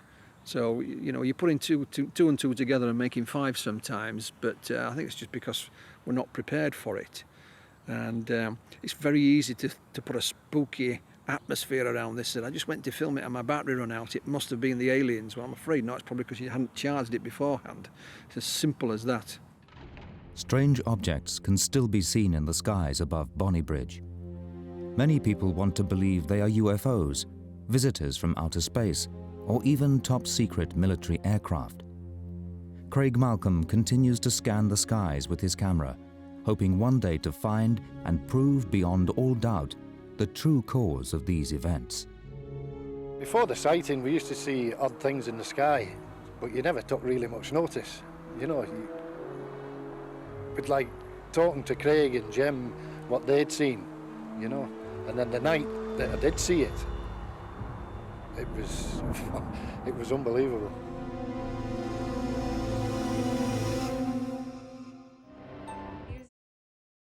As if you'd gone through into a different time zone and popped back out again. They have had a what's called a time dilation effect, or a missing time effect. There's a period of time that they can't account for. Time slip, a bizarre phenomenon, the apparent distortion of time. Is time travel possible, or is it all in the mind?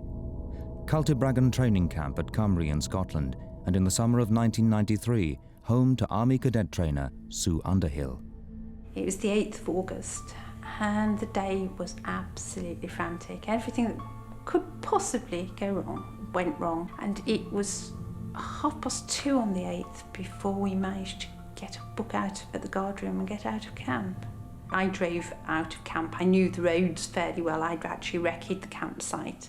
So I maybe just exceeded the speed limit a little bit because they're not the best of roads, but I was familiar with them. And I'd been out to the cadets on the campsite anyway. So I flew down to Ealing, the village where you turn off to go down the tiny road down the other side of Loch Tay. We were already getting very late. Sue and her colleague David Hardy were heading to the Aberfoyle Visitors Centre 40 miles away. They had to be there by 3:45. David took over the driving while Sue nodded off in the passenger seat. The next thing I remember, which seemed an instant later, but you know what it's like when you've been short of sleep for days. David said, "Sue, where's Oban?" I said, "Oh, it's a fishing town on the west coast. Why?" "Oh, we're 5 miles away from it." And sure enough, he'd stopped and reversed up and there was a sign. Oban, 5 miles. There's no way we're going to get back in time. Just turn around and head back, you know. It's straight back, you know, we must be on the right road. If we go back the way we've come, we're going to get back to where we started from. So he turned round and we nattered away. And we didn't idle, but we weren't sort of belting along because we knew there was absolutely no hope of getting back. And we came across Locker and Head, and I said, "Oh, go straight by. We'd better go to the visitor centre and, you know, just leave a message. He's going to wonder what on earth happened." And I looked at my watch as we approached the visitor centre turning, and it was only 3:15. We'd left our camp at 2:30. If you know, later when we looked at the map, it's sort of a round trip of about 153 miles. How had they managed to cover 150 miles in just 3/4 of an hour? Albert Budden, a researcher into the effects of electromagnetic fields, may have an answer. They feel that a short period of time has elapsed and an enormous amount of activity has occurred. This is desynchronization. In actual fact, a normal amount of time has occurred, but their perception of it is distorted. But why should they even perceive time to be distorted? I find it very interesting that these two people spent all of their life living on military bases because the military produced powerful communication systems and radar, which is pulse microwaves, and they would have been exposed to higher levels of electromagnetic pollution than the average person, which would sensitize them to electromagnetic fields in the environment. So this is a key factor in their sensitization. Only 2 days earlier, Sue and David had come across other evidence of a strong magnetic field. We saw a lot of lights ahead of us. And as we got near it, they were eyes. And we pulled up, and there must have been, I don't know, I mean, I'd say probably 40 or 50, I might be exaggerating, but there seemed that density of cats, all different sort of sizes. Some seemed quite large, and they were sitting around totally ignoring us, but they were right across the road, they were in a circle, just before the turning to the junction. And I mean, we couldn't go, they were there sort of 2 or 3 minutes, and then they also got up and strolled off their different ways. It seemed absolutely weird to me, but apparently I've heard since that there was probably a magnetic field there and they love it and they'd all be attracted to it, again sit there and do whatever cats do. Yes, Susan Underhill and David Hardy produced a report on some unusual experiences that they had when they went driving through parts of Scotland. Looking at the areas that they covered, I can see that most of the area is on the Highland Boundary Fault. I talked about geological faults and the energies that these can produce at the surface. They were actually in a highly faulted area that is riven by dip and strike faults, producing piezoelectric magnetic fields at the surface. Driving through these produce all kinds of anomalous effects. Could these geological faults produce fields that disrupt perception of time? Sue and David thought little more of it until one evening at the same camp 2 years later. At 9:30, went and checked on the guard, booked out and drove out of camp. And we headed off for Callender, where there's a Chinese restaurant.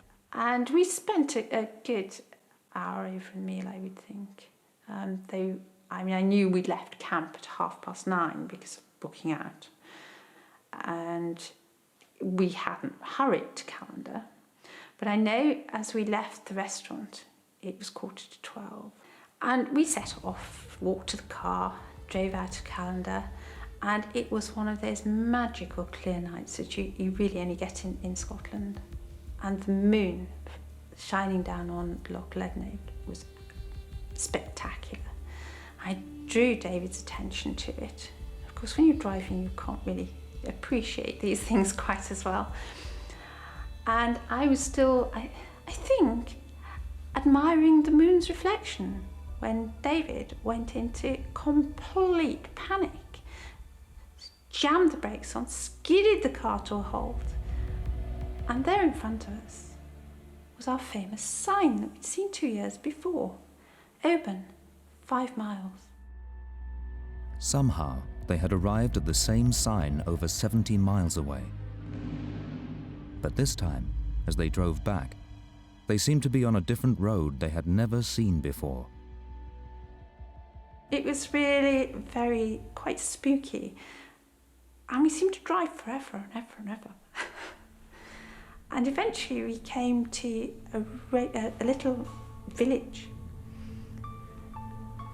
and a railway bridge. And it was quite a long railway bridge. You went round a corner actually under the bridge. It was quite a width of bridge.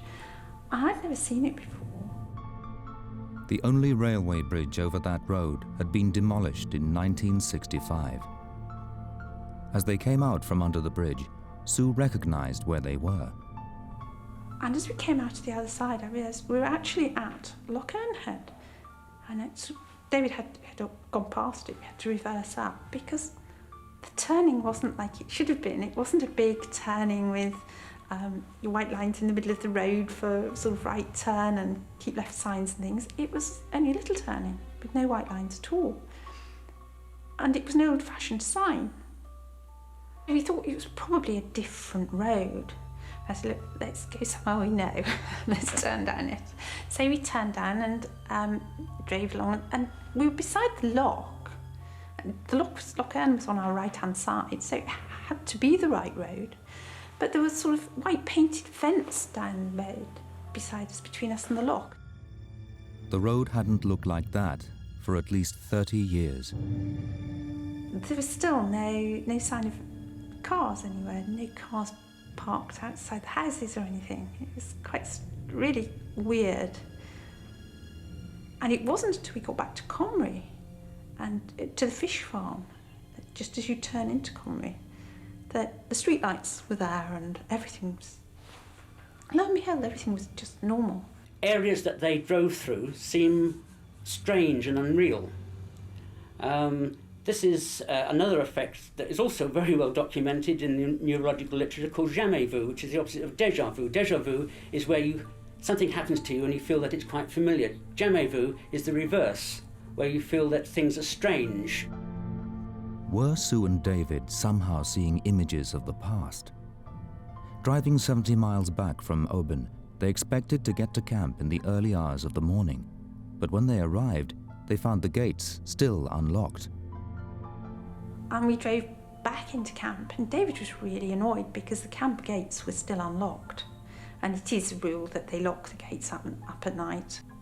David wound the window, let the window down, and to book back in, the guard came up. You have to book in as well as out of camp. And the RSM came out of the guard room and said, it's not time to lock the gates yet. And we told him what had happened. And he just couldn't believe it because, of course, he remembered on Sunday, the 8th of August, 2 years before, we'd got lost, we thought, and ended up just outside Oban. And here we were, outside Avon again. It was as if you'd gone through into a different time zone and popped back out again. Sue and David had again covered the distance in an impossible time. Had they also travelled back 30 years? Or is it all the work of electromagnetic fields and jamais vu? I didn't really realise that we had lost time. It was just incredible because we seemed to have been walking backwards in time. Obviously, now it's amazing that knowing how or what the distance we must have travelled, but at the time it seemed perfectly acceptable.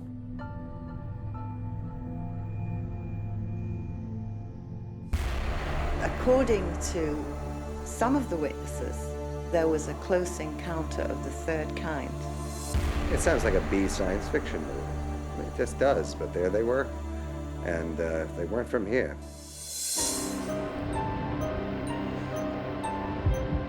These stories are some of the strangest experiences ever described in the UK. We can't tell if they're true, but they are all recounted by ordinary people. Now they are your witnesses.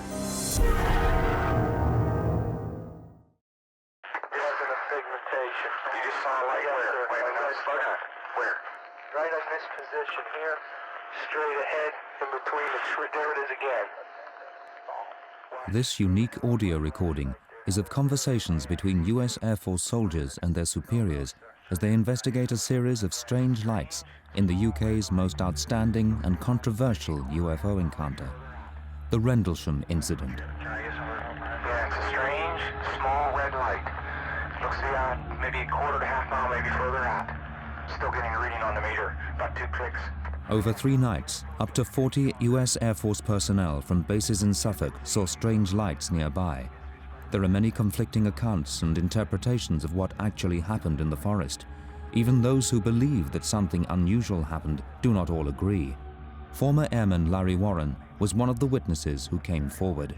On December 28, 1980, at that period in time, I was a security policeman at RAF Bentwaters, and I had a secret clearance. I was an airman first class, and I was assigned a D flight. That night, I showed up at 11:30 on the Bentwaters flight line for guard mount. I was in a 5-man group, and I was told to move off into the forest.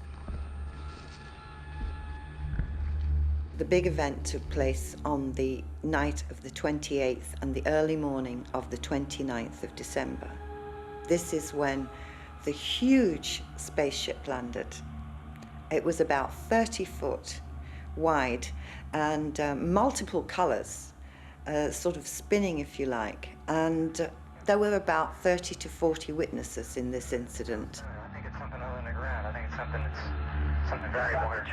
The first 2 witnesses that were involved in this incident were told to go out to investigate lights over the forest. There's no doubt about it. There's some type of strange. The first thing I saw was a probably 50 foot across diameter, yellowish green translucent object on the ground. It was probably a foot in height. It was attached to the ground. It wasn't hovering above it, but had shape and definition. You could see through it at times periodically, and the lights went from green to yellow mist, is all I can describe it as. It was like a platform, but fluid. Beyond all this was a farmer's house, and there was a light on the 2nd floor. There was a car in the driveway, and there were people probably outside watching this also. We do have evidence that the first incident took place because we've got the photograph of the landing site. Also, a patrol went out following this and took radiation readings. Setting her glow with a red flash. Just crossed the creek. On the 29th of December, 2 days after the original sighting, the soldiers took radiation readings and mounted cameras in the area to see if they could make some sort of sense of the situation. To my right, there was a motion picture camera on a tripod, and someone else had, at that time, a video camera filming everything I'm about to describe. That night, Larry Warren claims he witnessed alien life forms. The place of the explosion of light was this triangular structured object that had like a rainbow effect on it. It had boxes and pipes or things on its surface. It looked very heavy. It looked very old. I had this feeling it was this old thing. I don't know why. Time seemed to be at half speed. I wasn't looking at this as a rational, normal person. I don't know how it affected others. There was no heat. There was no sound that I can recall. In fact, everything was almost like in a vacuum. Weird. It appears to be maybe moving a little bit this way. Some people ran off, retreated quite quick. The cameras were filming this the whole while. Some people just stayed in place. We were probably shocked, you know. The man in charge of the patrol was Lieutenant Colonel Charles Holt. Larry Warren remembers the encounter his team had in the forest, as recorded on the US Air Force tape. Holt's tape actually describes the beginning of this event, as seen from about 200 yards away through the trees, where the red light comes in and then there's an object or something explodes, and that's what they were seeing in Capel Green through the forest. Okay, we're looking at the thing. We're probably about 200 to 300 yards away. It looks like an eye winking at you. It's still moving from side to side. And when you put the star scope on it, it sort of has a hollow center, a dark center. It's like a pupil of an eye looking at you and winking. One on the right heading away too. Yeah, we're both heading north. Okay, here he comes from the south. He's coming toward us now. Now we're observing what appears to be a beam coming down to the ground. This is unreal. This light came around this blind side of the object. Never saw the back of it. It couldn't move from the area it was in. And inside the light were these, the light diminished in brightness. It was a foot off the ground, and there were what you'd only describe as children at that time. I wasn't the only one that did it. Some other people said I thought these were children. And they had 4.5 feet tall, above the ground, very bright, translucent at points. You couldn't see the lower extremities, but you could clearly see the face, and it wasn't human. But it seemed like it was either a projection, or it was separate from us, or it was protected from us. It was, but it was alive. There was no doubt in my mind the way these things moved. The upper extremities, there was a noise behind us at one point, and the arms on one of these three beings raised, almost like this, in a defensive posture. It had some kind of equipment around its belt, all three of them. And I mean, it sounds like a B science fiction movie. I mean, it just does, but there they were. They weren't from here at all. According to some of the witnesses, there was a close encounter of the third kind. There was actually beings. These were translucent. They were almost human-looking, but translucent. The witnesses were absolutely in a terrible state. I mean, these are military men. We see strange strobe-like flashes to the rather sporadic, but there's definitely something, some kind of phenomenon. 305. He approached these things. There's been misstatements over the years that there was communication with sign language and all this, like close in the movies. It wasn't. It was definitely a visual standoff. A very uncomfortable one, so it looked, with this phenomenon. 315, now we've got an object about 10 degrees directly south, 10 degrees off the horizon. Some of the other people looked totally buried, like everything they knew collapsed. It was done. We're observing what appears to be a beam coming down to the ground. We were called off by our shift supervisor back to the staging area, parking area. And it seemed the lower ranking guys were called off first, so I gladly left. I looked over my shoulder, my left shoulder, as I was going over the rise, and this face-off was still going on this field called Capel Green. And I'll never forget it. And there it was. We got back to the vehicles and left. We're turning around, heading back toward the base. The object to the south is still beaming down lights to the ground. The witnesses were believed. They made statements. The British police were also called out where the UFO had landed, and they found 3 indentations in the ground, which were photographed. And remarkably, in 1983, they were sent a copy of a memorandum that was written by Lieutenant Colonel Charles Holt, the very person who went out there with the patrol and investigated this case. For many years, the truth behind Britain's equivalent to Roswell remained surrounded in secrecy, closely guarded by both the British and US governments. Then, in 1983, after years of campaigning, the US government was forced to release official documents on the incident under the Freedom of Information Act. This controversial report is signed by Lieutenant Colonel Charles Holt, the commander in charge on the night. This memorandum was sent to the Ministry of Defence, and it really, what it depicts is what happened during that week. It mentions the triangular-shaped craft. It also mentions that Colonel Holt was out there himself at a later date, mentions the radiation readings, and numerous other things. So here we have, for the very first time, an official document to say that this case actually took place. The Holt memo, dated January 13th, 1981, just weeks after these events, as important as it is, on official Air Force letterhead authored by a deputy base commander of a very important NATO air base, describing phenomena that reads like science fiction, all that is good and fine, but the bottom line is, I witnessed it, and it's the biggest story ever told, really, when it gets down to it.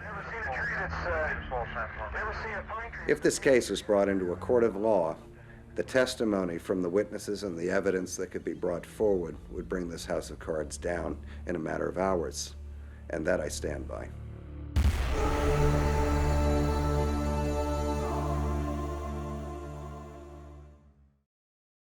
Over 3 nights in December 1980, a series of strange lights was seen at a US Air Force base near Rendlesham Forest in Suffolk. The lights were investigated by military police, but they could find no explanation for the extraordinary sights. In an official memo written by Lieutenant Colonel Charles Holt, he described his men as reporting seeing strange objects in the woods. Early in the morning of December 27th, 1980, approximately 0300 hours local, 2 USAF security policemen, the individuals reported seeing a strange glowing object in the forest. The object was described as being metallic in appearance and triangular in shape. 150 feet or more from the initial, I should say, suspected impact point. Having a difficulty, we can't get the light on the Itself had a pulsing red light on top and banks of blue lights underneath. The object was hovering or on legs. As the patrolman approached the object, it maneuvered through the trees and disappeared. The next day, according to Holt, the site was checked for evidence of anything unusual. The next day, 3 depressions, 1.5 inches deep and 7 inches in diameter, were found where the object had been sighted on the ground. It was checked for radiation. Beta-gamma readings of 0.1 milliroentgens were recorded with peak readings in the 3 depressions and near the center of the triangle formed by the depression. On the evening of the 3rd day, Holt himself reported further sightings of unexplainable lights in the sky. Red sun-like light was seen through the trees. It moved about and pulsed. At one point, it appeared to throw off glowing particles and then broke into 5 separate white objects. The object to the south was visible for 2 or 3 hours and beamed down a stream of light from time to time. Numerous individuals, including the undersigned, witnessed the activity. Police were called in. After their initial examination, they found nothing significant. They decided that they too could see nothing further to investigate. Now, the British police were also called out on the night, on the time it took place, but they were actually called at 4 a.m. in the morning when it was all over. So what we have now is a police officer who is saying, oh, but there was nothing there when I went out to investigate it. But of course it was all over by that time. The official line was that the lights had an innocent, rational explanation, possibly the beam from a nearby lighthouse, but some still think differently. Throughout the last 20 years, gradually some of the witnesses have come forward and started to talk about what happened. One of the witnesses was told that what he had seen was the beam from the nearby lighthouse. Now, this is 5 miles in the distance. He said, no, I did not see a lighthouse beam. What I saw was an unidentified craft. They kept on, and in the end, he finally said, okay, it was the beam from the nearby lighthouse. He was so upset about this that when he was returned back to his quarters, he actually thought of going AWOL. Official reaction from the US Air Force and the UK Ministry of Defence was the same and remains so to this day. The Ministry of Defence have denied this incident took place. In other words, they just say, oh, it was lights in the sky. It was of no defence significance. No matter how many times people talk about it, no matter how many witnesses come forward, the Ministry of Defence continued to deny that this incident took place. The Ministry of Defence statement was clear and unambiguous. The lights posed no threat. The Ministry of Defence examines any reports of unexplained aerial sightings it receives solely to establish whether what was seen might have some defence significance, namely, whether there is any evidence that the United Kingdom's airspace might have been compromised by hostile or unauthorised air activity. The judgment was that there was no indication that a breach of the United Kingdom's air defences had occurred on the nights in question, and no further investigation into the matter was deemed to be necessary. The government of Great Britain has always said these events were of no defence significance. And I countered that by saying we had the largest backline supply of tactical nuclear weapons in NATO secretly housed in East Anglia. These objects were flying with impunity over the weapon storage areas, firing beams of light down to the ground at these hardened weapon storage areas, adversely affecting the ordnance in. That sounds to me like it's extreme defence significance. There are actually a number of reasons why the British and American governments would not want to admit that this very powerful incident took place. At that particular time, it was the height of the Cold War. The bases deployed nuclear weapons that we weren't supposed to know about. There was a lot of conflicts going on in the world. But if you actually look back on the historical records on ufology, you will realize that every case has been covered up, including, of course, Roswell. I've never seen a tree that's, never seen a pine tree that's been damaged react that fast. So is this Britain's Roswell? The conspiracy theorists and believers had a field day. Though they don't all agree, they felt they had credible eyewitness evidence of sightings of alien craft. But the Ministry of Defence and US Air Force still maintain that there was no threat to air defences, even though nuclear weapons were stored nearby. There could be a whole host of reasons why we're talking about a cover-up. It could, in its simplest form, be bureaucracy. It could be red tape, and it's nothing more than that. I mean, our own Official Secrets Act here in the UK buries things for years. Some of it is quite trivial, and there's no reason why it shouldn't be released. It's just that that's the way bureaucracy works. Again, it could be that that's the way bureaucracy works regarding the Rendlesham events. Alternatively, it could be that there was no aliens involved at all, that the events in question were something that our own military forces were experimenting with, playing around with, that went wrong. So therefore there's a reason for hiding this. Military blunders in the past have been hidden for a long, long time. Again, if it is an alien presence, who knows the reasons why this may be kept secret. Amid the many conflicting stories of the Rendlesham incident, whether it was a lighthouse beam or other rational explanation, Larry Warren still believes that he saw alien beings that night. To the best of my knowledge, Larry's the only one that actually states that aliens were there at the time, were responsible for this, that he physically saw aliens. I'm not sure that any of the other witnesses to these events even talk about aliens. But to be fair to Larry, he said on many occasions that if you take Larry Warren out of the whole Rendlesham story, there is still a story there. And he's absolutely 100% correct. How do I know the truth on these events? I know from firsthand experience, and 23 years later I'm looking for answers still. I was 19 years old when it happened. I'm in my 40s now, and I'm still looking. And I think everyone else that went through them in their own ways are doing the same thing. I don't know what the great truth of who they were that was there. I know the object I saw was not built in Detroit, and I know the pilots weren't lighthouse keepers. It's to be funny about it, but the explanations, the counter-explanations, are more ridiculous than the fact that there was a non-human presence in that forest on the night I was involved, and that was the third night that involved the most participants. I've named them for years, long before this was any part of pop culture at all. And the bottom line is, I wrote a book about this just to set the record straight on what happened to me. And 5 years later, I have never been sued for what I said or naming the people and placing them in the roles they were in at all. Larry has had some difficulties, however.